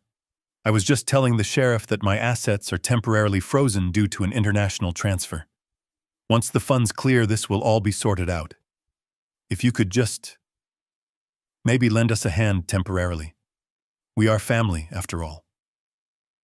The sheriff stepped forward. He was a large man with a no-nonsense expression. "Mr. Sterling, there are no funds clearing," he said, holding up a clipboard. "We have a court order for immediate seizure of assets to satisfy creditors. This house has been in foreclosure for 9 months. You have ignored every notice. Today is the end of the road. You have 10 minutes to collect personal items and vacate the premises." Catherine let out a wail, clutching her jewelry box tighter. "You cannot take my jewelry," she cried. "These are heirlooms." The female officer gently but firmly took the box from her hands. "Mom, according to the insurance records, these items were reported stolen 2 years ago to collect the payout. If they are here, then that is insurance fraud. We are going to need to take these into evidence." Brittany gasped. She backed away from Catherine as if she were seeing a stranger. "Fraud," she whispered. You told me those were from your grandmother. You told me you were old money." Richard turned on Brittany, his face twisting into a snarl. The mask of the benevolent patriarch finally fell away completely, revealing the desperate rat underneath. "Oh, shut up, Brittany," he spat. "Do not act so high and mighty. We only tolerated you and your boring son because we thought your father was sitting on a gold mine." Brittany froze. "What?" Richard laughed a bitter sound. "We did our research. Or we thought we did. Public records showed a Harold OConnor owning 200 acres of undeveloped land in upstate New York. Prime real estate. We thought the old janitor was secretly a land baron who did not know the value of what he had. We thought once you married Brad, we could get you to convince him to sell." I stepped forward, tapping my cane on the porch. "Ah," I said. "The farm." "Yes, I do own that land, Richard. I bought it 30 years ago to go fishing. It is a nice spot." Then why, Richard screamed, pointing a shaking finger at me. "Why did you act like a pauper? Why did you let us think you were nothing? We spent a fortune on this wedding. We leased that Porsche. We leveraged everything we had left, betting that your inheritance would bail us out. Because I wanted to see if you loved my daughter," I said calmly. "Or if you just loved what you thought she could give you." "And you, Brittany," I said, turning to her. She was trembling, tears streaming down her face, ruining her perfect makeup. "They played you," I said softly. "They did not want you for your charm or your beauty. They wanted you because they thought I was a lottery ticket. And you fell for it. You treated me like dirt to impress people who were literally banking on my death." Brittany looked at Richard, then at Catherine. She saw the truth in their averted eyes. The cruelty of it seemed to physically hit her. She slumped against the porch railing. You used me," she sobbed. "You made me hate my own father. You told me he was embarrassing. You told me I had to distance myself to fit into your world. And your world is fake. It is all fake." "It is not fake," Catherine shrieked. "We are the Sterlings. We have status. We belong in this house." "Not anymore," I said. I reached into my jacket pocket and pulled out a document. It was thick, bound in blue legal paper. "Richard, do you know who holds the mortgage on this estate?" I asked. It is a private equity trust," Richard muttered. "Some shell company. They bought the note from the bank last week." I smiled.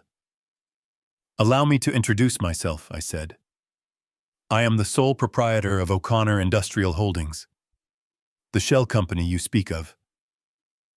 Richard went white. He grabbed the porch railing to steady himself. "You," he whispered, "you bought the mortgage." "I bought it this morning," I said. "I bought your debt, Richard. I bought the lien on this house.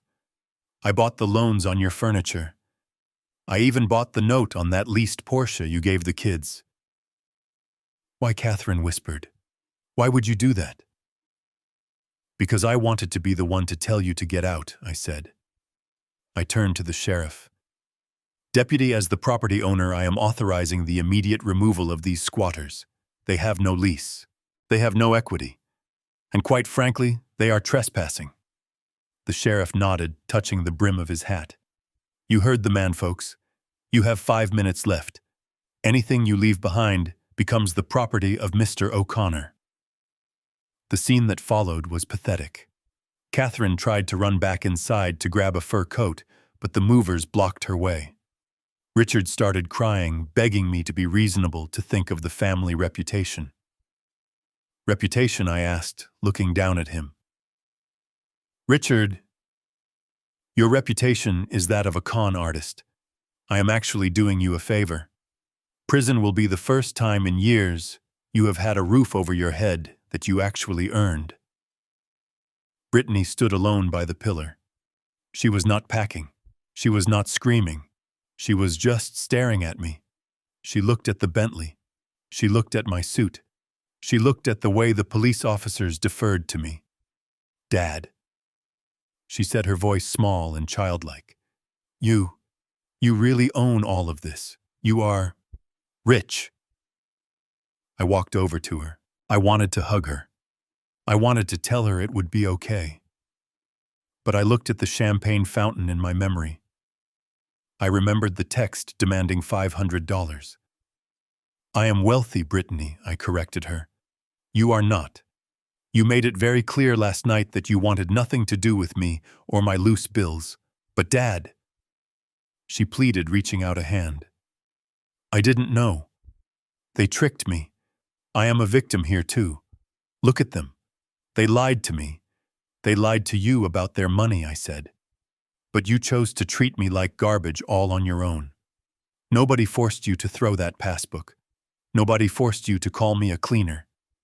You did that because you wanted to hurt me. You did that because you thought I was weak. I turned away from her. Grab your things, Brittany. I suggest you take whatever you can carry. I do not think Brad will be able to buy you new clothes anytime soon.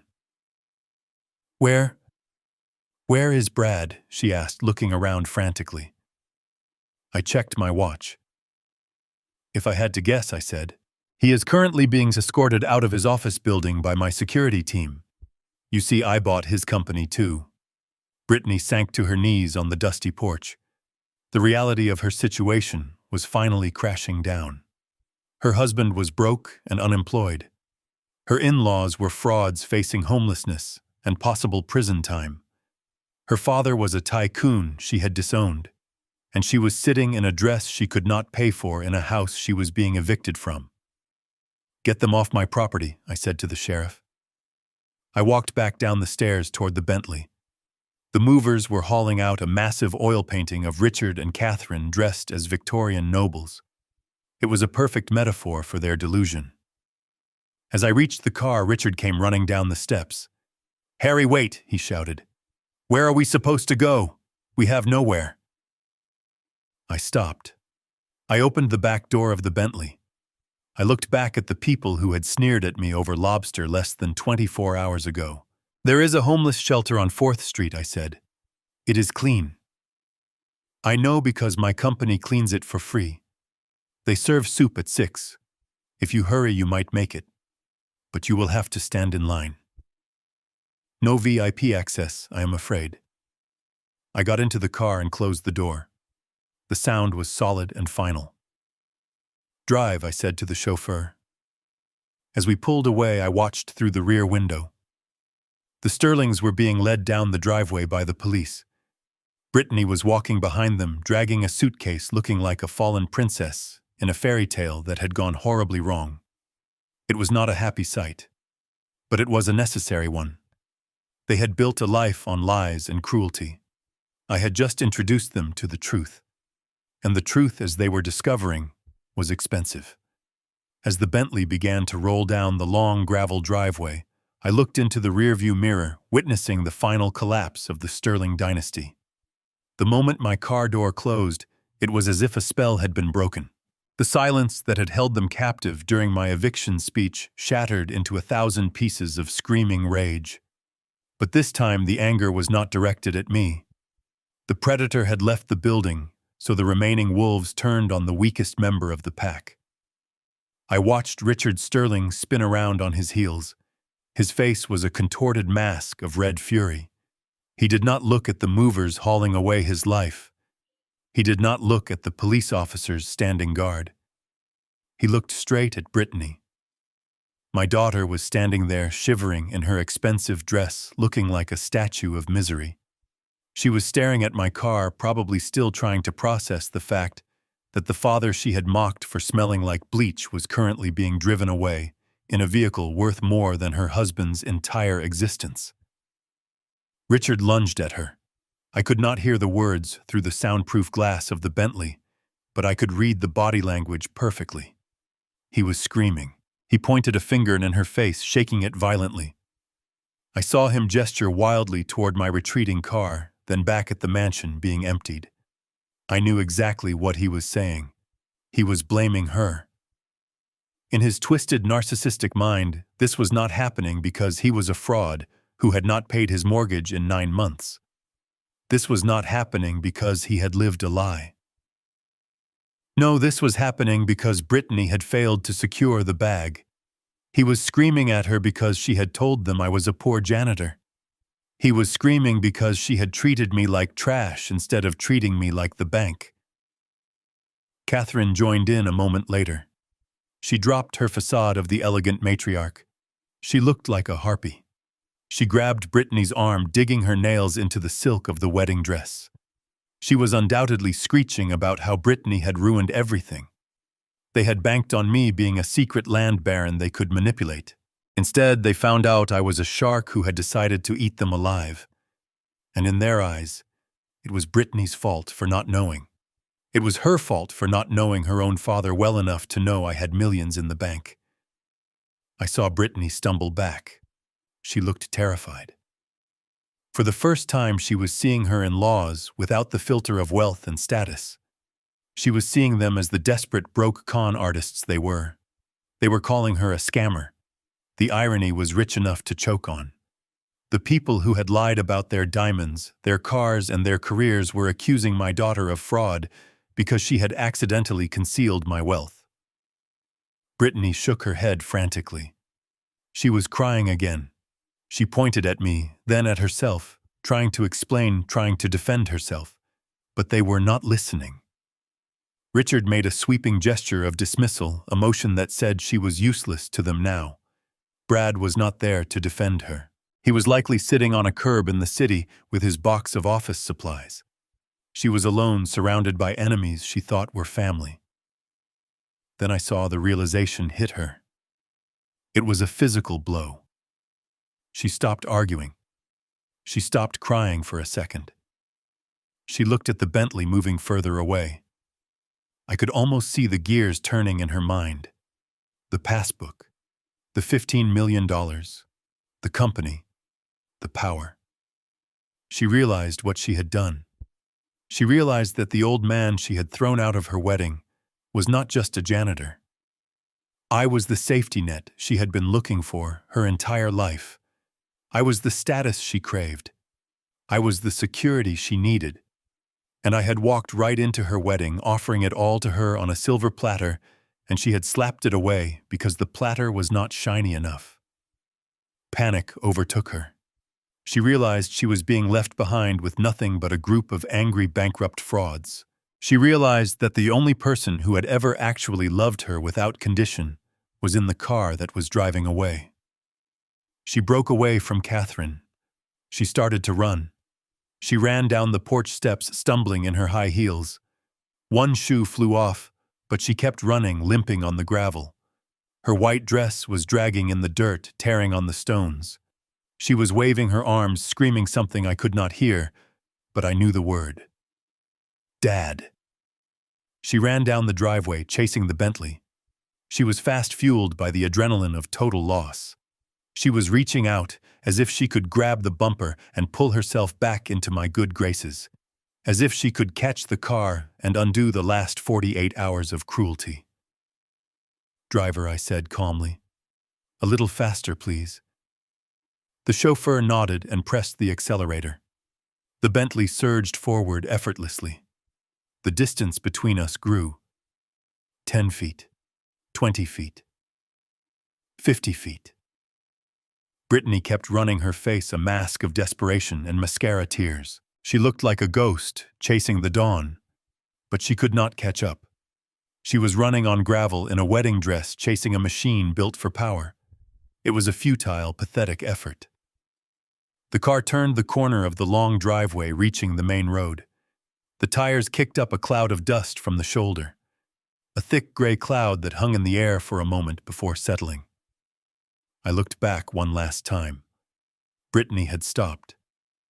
She had collapsed onto her knees in the middle of the driveway. She was alone. The Sterlings were back on the porch, arguing with the police. The movers were loading the last of the furniture. And my daughter was kneeling in the dirt, surrounded by the dust of my departure. She had wanted me gone. She had wanted the cleaner out of her sight. Now she had her wish. I was gone. And all she had left was the dust on her dress and the realization that the trash she threw away was the only thing of value she ever had.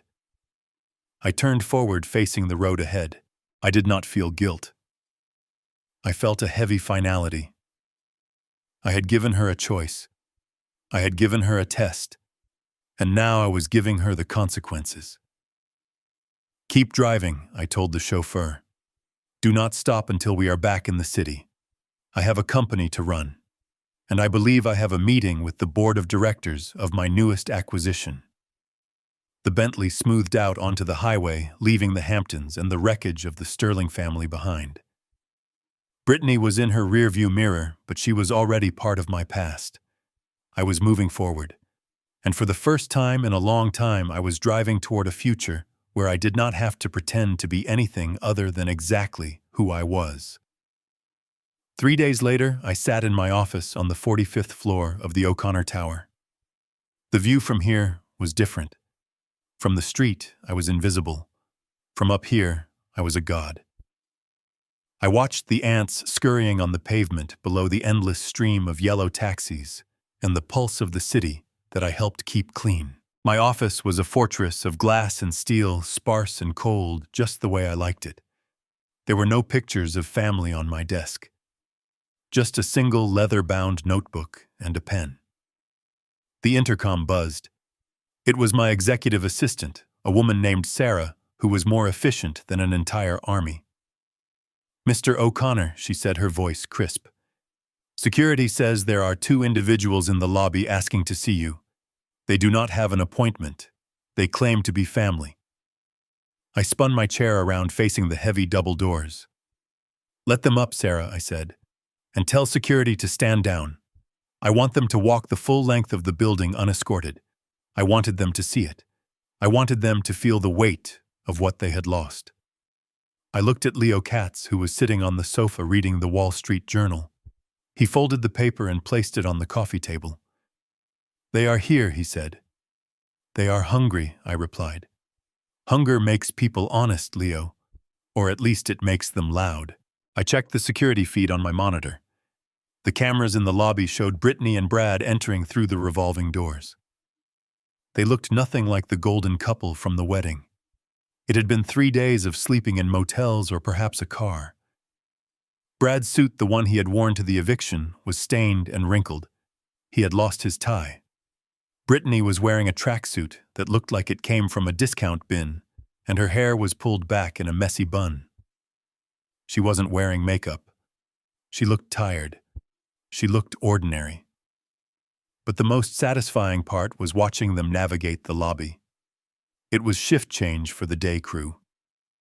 Dozens of my employees, men and women in the crisp blue uniforms of O'Connor Industrial Services, were moving through the space. They were carrying equipment buffers, mops, industrial vacuums. They were talking, laughing, drinking coffee before their shifts began. Brad and Brittany had to weave through them. I watched Brad recoil as a man with a floor polisher passed too close. I saw Brittany clutch her purse to her chest, as if she were afraid one of my workers would snatch it. They looked terrified. They were surrounded by the very people they had mocked, the people Brad had called the help. But here in my building, the help were the kings, and Brad and Brittany were the intruders. They stepped into the elevator. I watched them on the camera as the numbers climbed. 10, 20, 30. They were not speaking to each other. Brad was staring at his reflection in the steel doors, fixing his hair, trying to summon some shred of his former arrogance. Brittany was just staring at the floor, wringing her hands. The elevator chimed on the 45th floor. The doors opened. They walked down the long corridor toward my office. They passed the boardrooms, the executive suites, the art on the walls worth thousands. They looked small against the scale of my empire. They pushed open the doors to my office. I did not stand up. I stayed seated behind my massive oak desk, my hands folded on top of the leather blotter. I looked at them. "Hello," I said. Dad, Brittany breathed out. She took a step forward but stopped when she saw the look on my face. It was not the look of a father happy to see his prodigal daughter. It was the look of a CEO evaluating a bad investment. Harry, Brad said, his voice cracking. He tried to smile, but it looked like a grimace. "Nice office." "Really? It is imposing." "I did not know you had this kind of taste." "I have always had taste, Brad," I said. "I just did not feel the need to broadcast it." They stood there awkward and smelling of stale sweat and desperation. "Please sit," I said, pointing to the two chairs in front of my desk. The client chairs, the chairs where people sat when they wanted something from me. They sat. They perched on the edge of the seats like nervous birds. Dad, Brittany started, tears welling up in her eyes instantly. "We are so sorry. We tried to find you at the apartment, but the neighbors said you moved. We have been sleeping in the car, Dad. Richard and Catherine. They abandoned us. They went to stay with some cousins in Jersey, and they told us we were on our own. We have nowhere to go." I listened, my face impassive. "That sounds difficult," I said. "It is impossible," Brad interrupted, leaning forward. "Harry, look, I know we got off on the wrong foot. I know I said some things at the wedding, but you have to understand the pressure I was under. The market was volatile. My investors were breathing down my neck. And the Sterlings, they are toxic people, Harry. They brainwashed us. They made us think that image was everything. So it is their fault, I asked. "Yes," Brittany cried. "It is them. They made us feel like we had to be perfect. They made us look down on regular people. We were victims of their expectations, Dad. We were just trying to survive in their world." I leaned back in my chair. "So when you threw my passbook in the fountain, that was Richard Sterling moving your arm?" I asked. "When you called me a cleaner, that was Catherine speaking through your mouth?" Brittany looked down. "No. But I was stressed. It was my wedding day. I wanted it to be perfect." "And you, Brad," I said, turning to him, "when you tried to swindle me into a predatory loan at dinner, was that the market pressure making you commit fraud?" "I was trying to be a good provider," Brad said, puffing out his chest slightly, trying to regain some dominance. "A man has to take care of his family, Harry. You of all people should understand that." I did what I had to do to keep a roof over Brittany's head. I made mistakes, sure. But I have talent, Harry. I have vision. He stood up and began to pace the office, his old salesman persona flickering back to life. "Look, Harry, let us be real. You have built an incredible thing here, a sanitation empire. It is impressive. Really. But it is old school. It is bricks and mortar. What you need is modernization. You need tech. You need integration." He turned to me, his eyes shining with a manic hope. "I can help you, Harry. I know I messed up, but I can fix this. I can come on board. I can be your VP of strategy or Chief Innovation Officer. I can take O'Connor Industrial into the digital age. We can optimize your routes with my algorithms. We can rebrand. We can make cleaning sexy." I stared at him. The audacity was breathtaking. He was homeless, broke, and wearing a dirty suit, and he was standing in my office pitching me for a C-suite executive position. He still did not get it. He still thought he was better than the business. He still thought he was above the work. "You want a job?" I asked. "Yes," Brad said, relieved. "I want to work for you. I want to redeem myself. I want to earn my keep. I can manage the teams. I can oversee operations. I am a leader, Harry. You saw how I built Sterling Tech." "I saw you bankrupt Sterling Tech," I corrected him. "I saw you burn $4 million on parties and leased cars. That is not leadership, Brad. That is arson." Brad's smile faltered. "Okay, so maybe not CEO right away, but a senior management role, something where I can use my skills. And Brittany, she can handle your PR. She knows image. She knows how to handle the press." Brittany looked up, hopeful. "Yes, Dad. I can help. I can fix the image of the company. We can work together. As a family." I looked at them both. They were on their knees metaphorically begging for salvation. But they were still bargaining. They were still trying to dictate the terms of their surrender. They wanted my money. They wanted my protection, but they wanted it with a title. They wanted to be saved without being humbled. I looked at Leo. He gave a slight nod. He reached into his briefcase and pulled out a new passbook. It was identical to the one Brittany had thrown in the fountain. The leather was fresh, the gold lettering stamped clearly on the front. "Harry, I think they are ready for the offer," Leo said, sliding the book across the desk to me. I placed my hand on the book. "You say you want to work," I said. "You say you want to redeem yourselves. You say you want to start over." "Yes," Brittany said. "Anything, Dad. Please. We just want a chance." I stood up. I picked up the passbook. I walked around the desk and stood in front of them. "I am going to give you a chance," I said. "I am going to give you exactly what you asked for. A fresh start. A way to earn your own money. A way to build a life that is actually yours, not borrowed from a bank or a parent." I held out the book. Brittany reached for it, her hands shaking. She thought it was money. She thought it was the trust fund reinstated. She thought I had cracked. She opened the book. Her face went slack. There was no check inside. There were no deposit slips. Instead, clipped inside the passbook were two folded pieces of paper. They were employment contracts. Standard entry-level forms printed on cheap copy paper. "What is this?" she whispered. I leaned in close.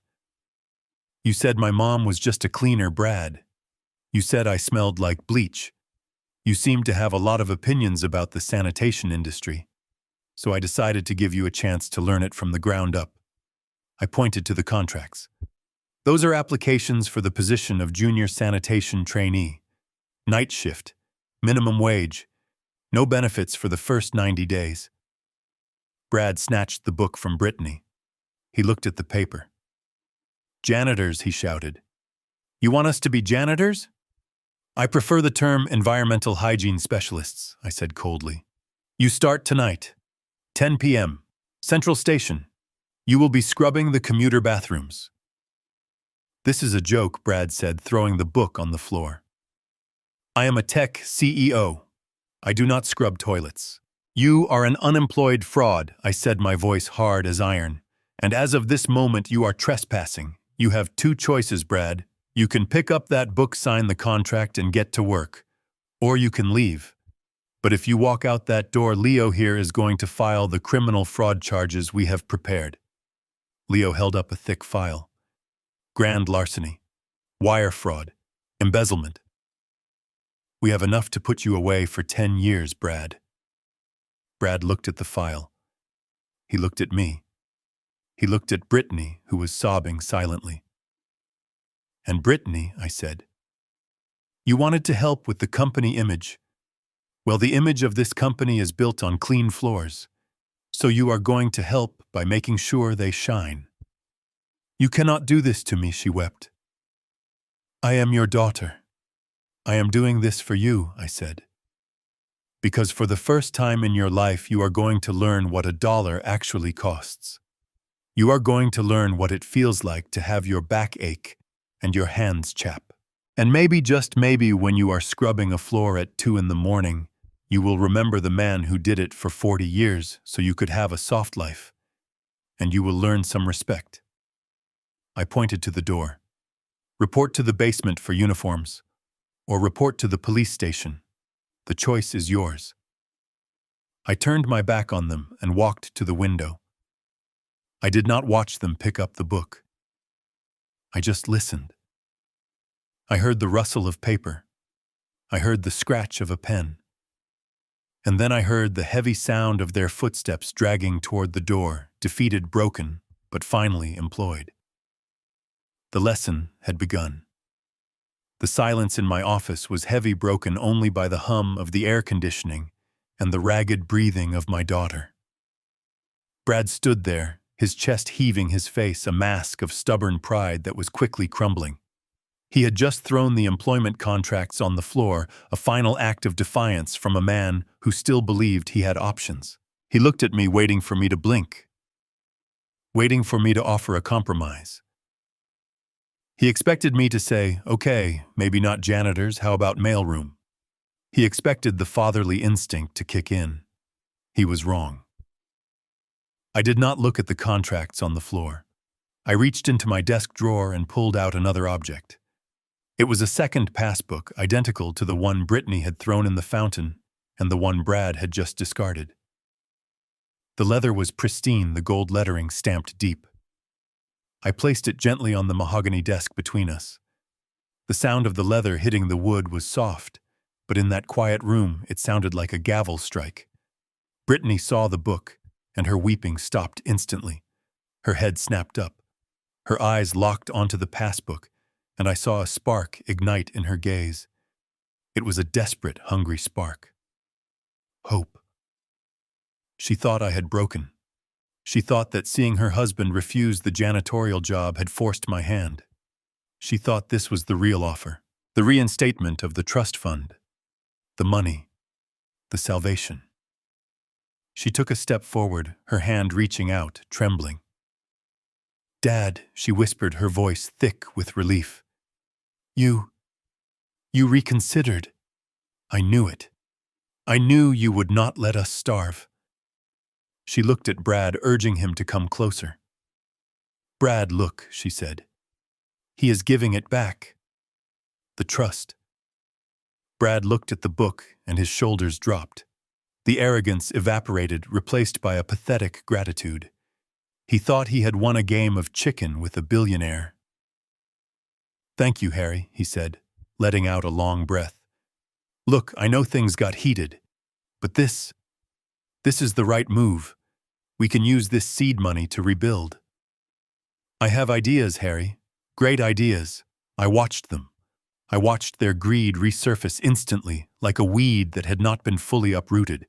It was fascinating and horrifying. They had learned nothing. "Go ahead," I said softly. "Open it." Brittany lunged for the book. She grabbed it with both hands, treating it like a holy relic. She smiled at me, a smile that was trying so hard to be affectionate, but just looked predatory. "Thank you, Daddy," she said, reverting to the name she had not used since she was 12. She flipped the cover open. Her smile froze. It did not fade slowly, it simply died. The light in her eyes went out, leaving behind a void of absolute confusion. She stared at the open book. There were no deposit slips. There was no check for $15 million.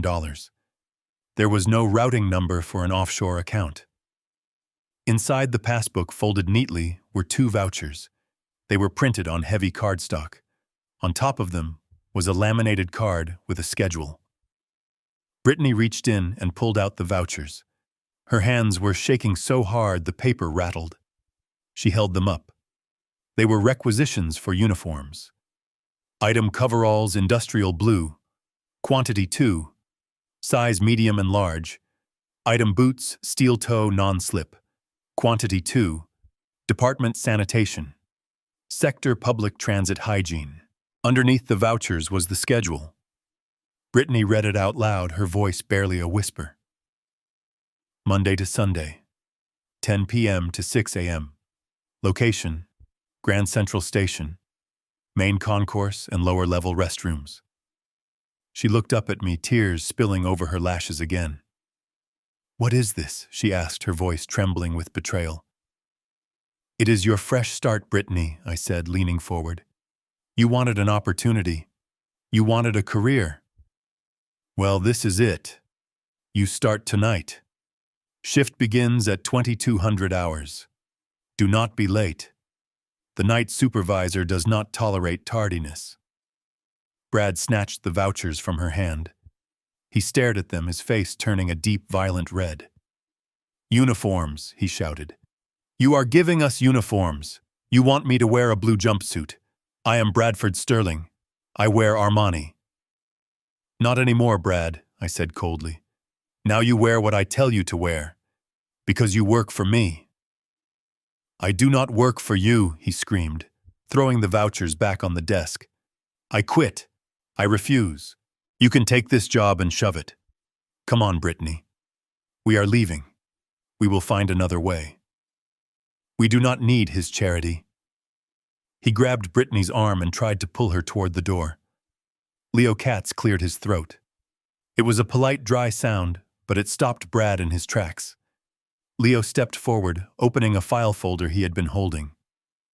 "Mr. Sterling, before you leave the premises, I believe you should hear about option B," Leo said. Brad stopped. "Option B." "Yes," Leo said, adjusting his glasses.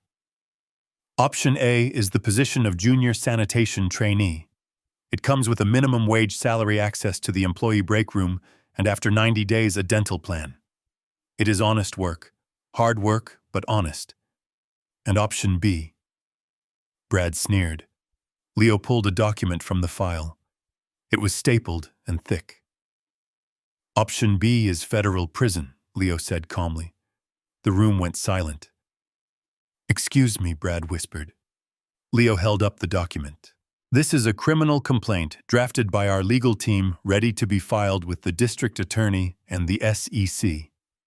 It details 16 counts of wire fraud, 12 counts of bank fraud, and one very interesting count of embezzlement regarding the misappropriation of investor funds for personal luxury expenditures.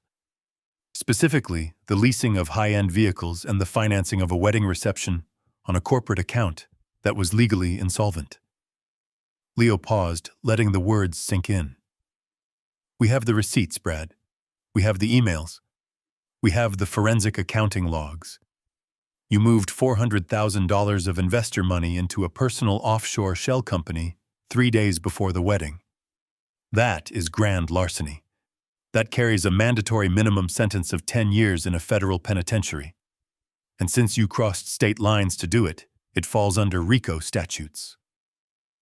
Brad let go of Brittany's arm. He looked at Leo, then at me. He looked like a man who had just realized he was standing on a trapdoor. You would send me to jail," he stammered. "I am your son-in-law. You are a criminal who stole from my company," I said. "Venture X is mine now, Brad, which means you stole from me. And I have a zero-tolerance policy for theft." I looked at Brittany. She was staring at Brad with horror. "You stole money," she whispered. "You told me the investors gave us a bonus. I borrowed it," Brad stuttered. "I was going to pay it back." "He stole it," Leo corrected. "And Brittany, you are listed as a co-signatory on the shell company account, which means technically you are an accomplice. If we file this, you both go away." Brittany gasped, clutching her chest. "Me? Jail? But I have never—" "I know," I said, softening my voice just a fraction. "I know you did not know the details, Brittany. But ignorance is not a legal defense. However, I am willing to offer a plea deal." I pointed to the passbook and the uniform vouchers. "Option A," I said. "You take the job. You work. You pay off your debt to society and to me, one toilet at a time. You learn what it means to sweat for $1. You learn humility. And if we do, Brad asked, his voice hoarse. If you do, I said, I will hold the criminal complaint in abeyance. It stays in my safe. If you complete 5 years of service with a perfect record, no lateness, no complaints, no attitude, then I will destroy the file. I will wipe the slate clean. 5 years, Brad choked out. Scrubbing toilets. 5 years, I confirmed. And if you show promise, if you show me that you have actually changed, I might consider a promotion to team leader. You would get a radio and a key to the supply closet. I leaned back in my chair. So what is it going to be, Brad? The blue jumpsuit or the orange one? At least with the blue one, you get to go home at the end of your shift. Although home is currently a motel room, but it is better than a cell. Brad looked at the vouchers on the desk. He looked at the heavy door of my office, which suddenly looked like the gate to a prison. He looked at his hands, manicured and soft. He realized he had no leverage. He had no power. He was cornered. He reached out slowly. His hand was trembling violently. He picked up the voucher for the large coveralls. He held it like it was radioactive. I will take the job, he whispered. Good choice, I said.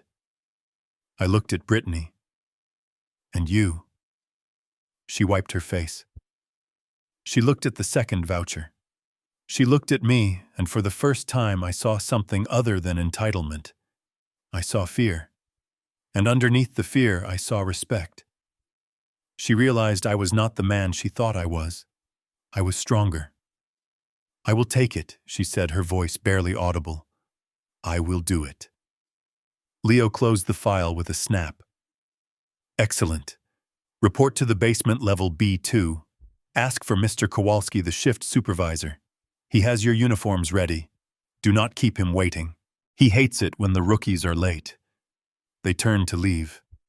They walked slowly side by side, but not touching. They looked like two people marching to the gallows. Wait, I said. They stopped, turning back with fearful eyes. One more thing, I said.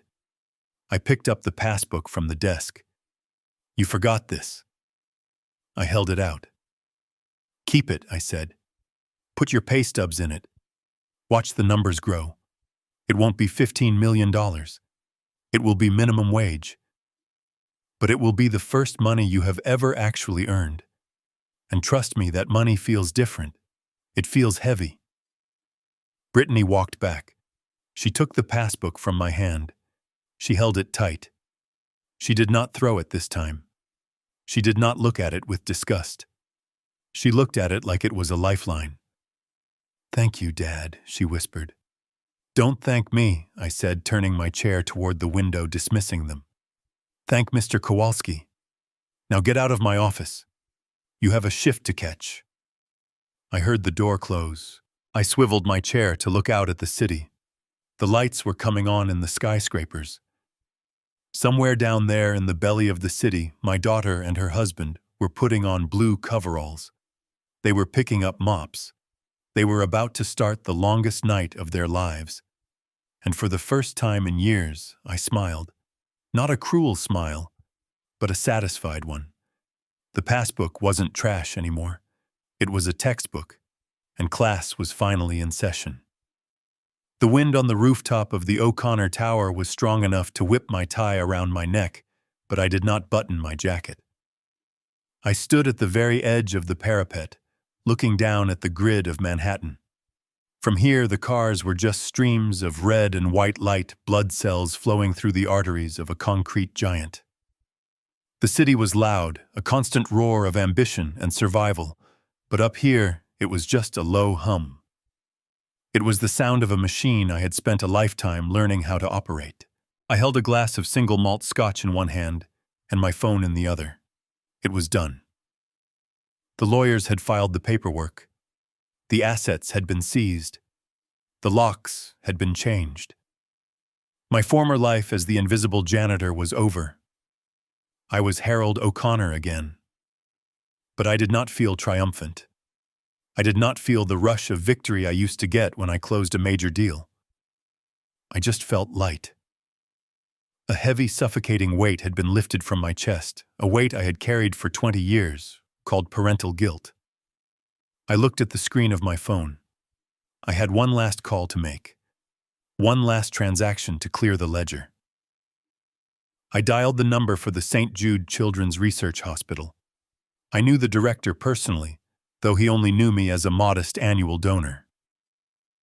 "Hello, this is Harold OConnor," I said when he answered. "Mr. O'Connor, good evening. To what do I owe the pleasure? I am calling to make a donation," I said, watching a helicopter cut across the night sky. "Wonderful. We always appreciate your support. Shall we put you down for the usual 10,000? "No," I said. "Not this time. I am dissolving a trust fund. The Martha O'Connor Trust. It has a balance of $15 million plus accrued interest. I am wiring the entire amount to you tonight." There was a silence on the line so profound, I thought the call had dropped. 15 million, the director choked out. "Mr. O'Connor, are you serious?" "Dead serious," I said. "I want it used for scholarships, for kids who know the value of hard work but just need a chance. Kids who do not judge a book by its cover. Sir, this will change thousands of lives. It already has," I said, thinking of the daughter who had thrown that same money into a fountain. "It saved my life." "Send me the receipt." I hung up. I took a sip of the scotch. It burned pleasantly. That money was gone. It would never be used to buy a Porsche. It would never be used to fund a vanity wedding. It would be used to build real futures, and that made me smile. I walked over to the edge of the roof, leaning against the railing. I looked down into the canyons of the city. Somewhere down there in the bowels of the infrastructure, my daughter and her husband were beginning their education. I closed my eyes, and I could see them. 5 miles south in the echoing cavern of Grand Central Station, the night shift was in full swing. The air smelled of ozone, stale coffee, and the damp, metallic scent of the subway tunnels. The commuters were gone, replaced by the army of cleaners who reset the stage for the next day. Bradford Sterling was standing near the information booth. He was wearing the blue coveralls. They were a size too small, tight around his shoulders, riding up his ankles. He was not wearing his Italian loafers. He was wearing heavy black work boots that clumped when he walked. He held a mop in his hand, gripping it like it was a foreign object that might bite him. There was a puddle of sickness on the floor near track 29. A late-night reveler had indulged too much and left a reminder of his evening on the polished terrazzo. "You do it!" Brad hissed, his voice echoing in the empty concourse. "It is your turn." I did the last one. Brittany stood next to him. Her coveralls were too big, the sleeves rolled up in bulky cuffs. Her hair, which had been styled by a celebrity hairdresser just days ago, was tucked under a blue cap. She looked pale under the harsh fluorescent lights. Her hands were red from the harsh soap, and she had broken a nail down to the quick. "I am not touching that," she snapped, her voice shrill with exhaustion. "I cleaned the ladies' room. That was disgusting.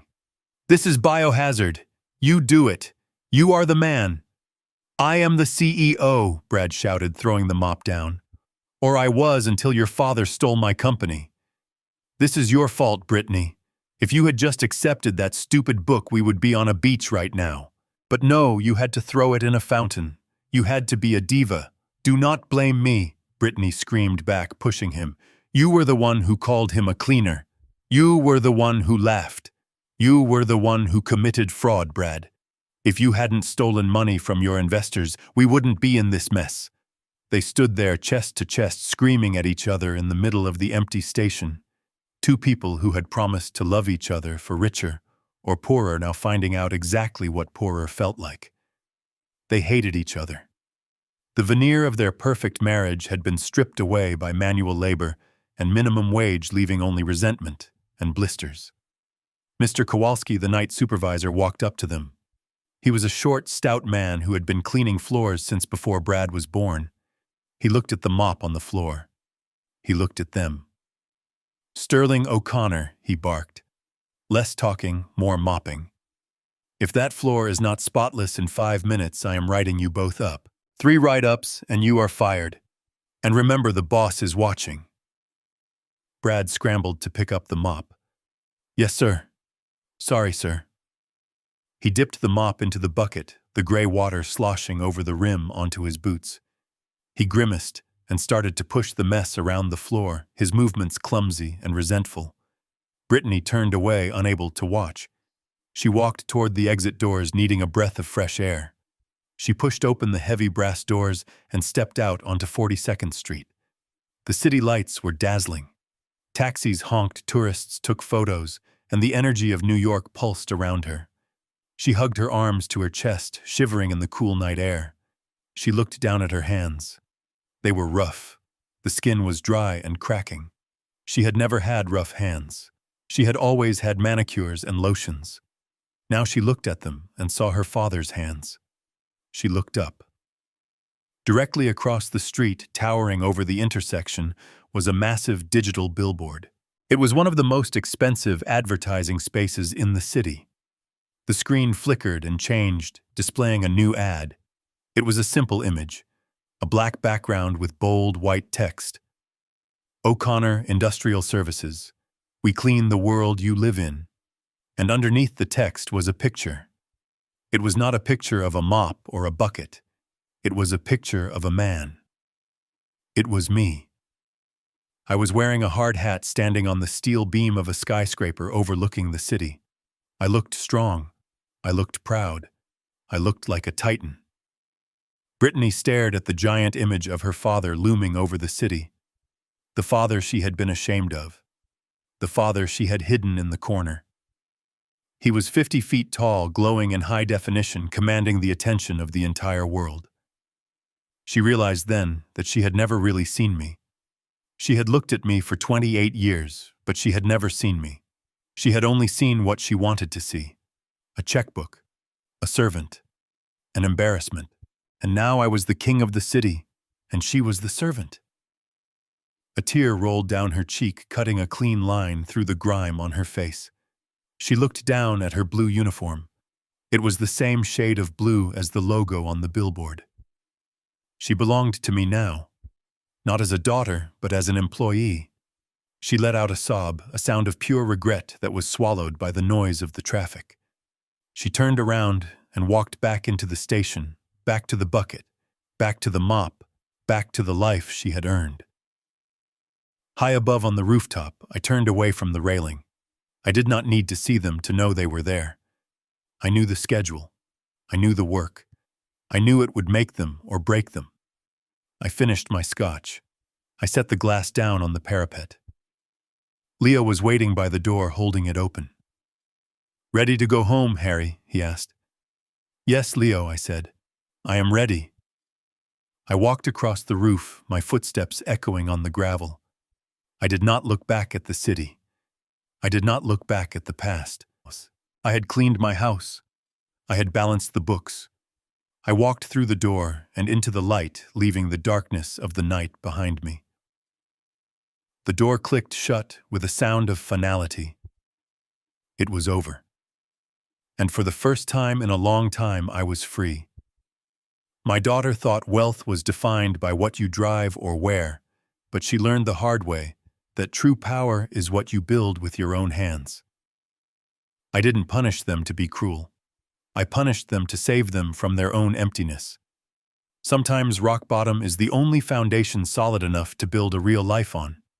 Money can be inherited, but dignity must be earned. If you treat people like trash based on their job title, don't be surprised when you get taken out with the garbage. Real family isn't about blood. It's about respect. And respect is the one currency you simply cannot counterfeit. Do you think I was too harsh on my daughter? Or did she get exactly what she deserved? Let me know your thoughts in the comments below.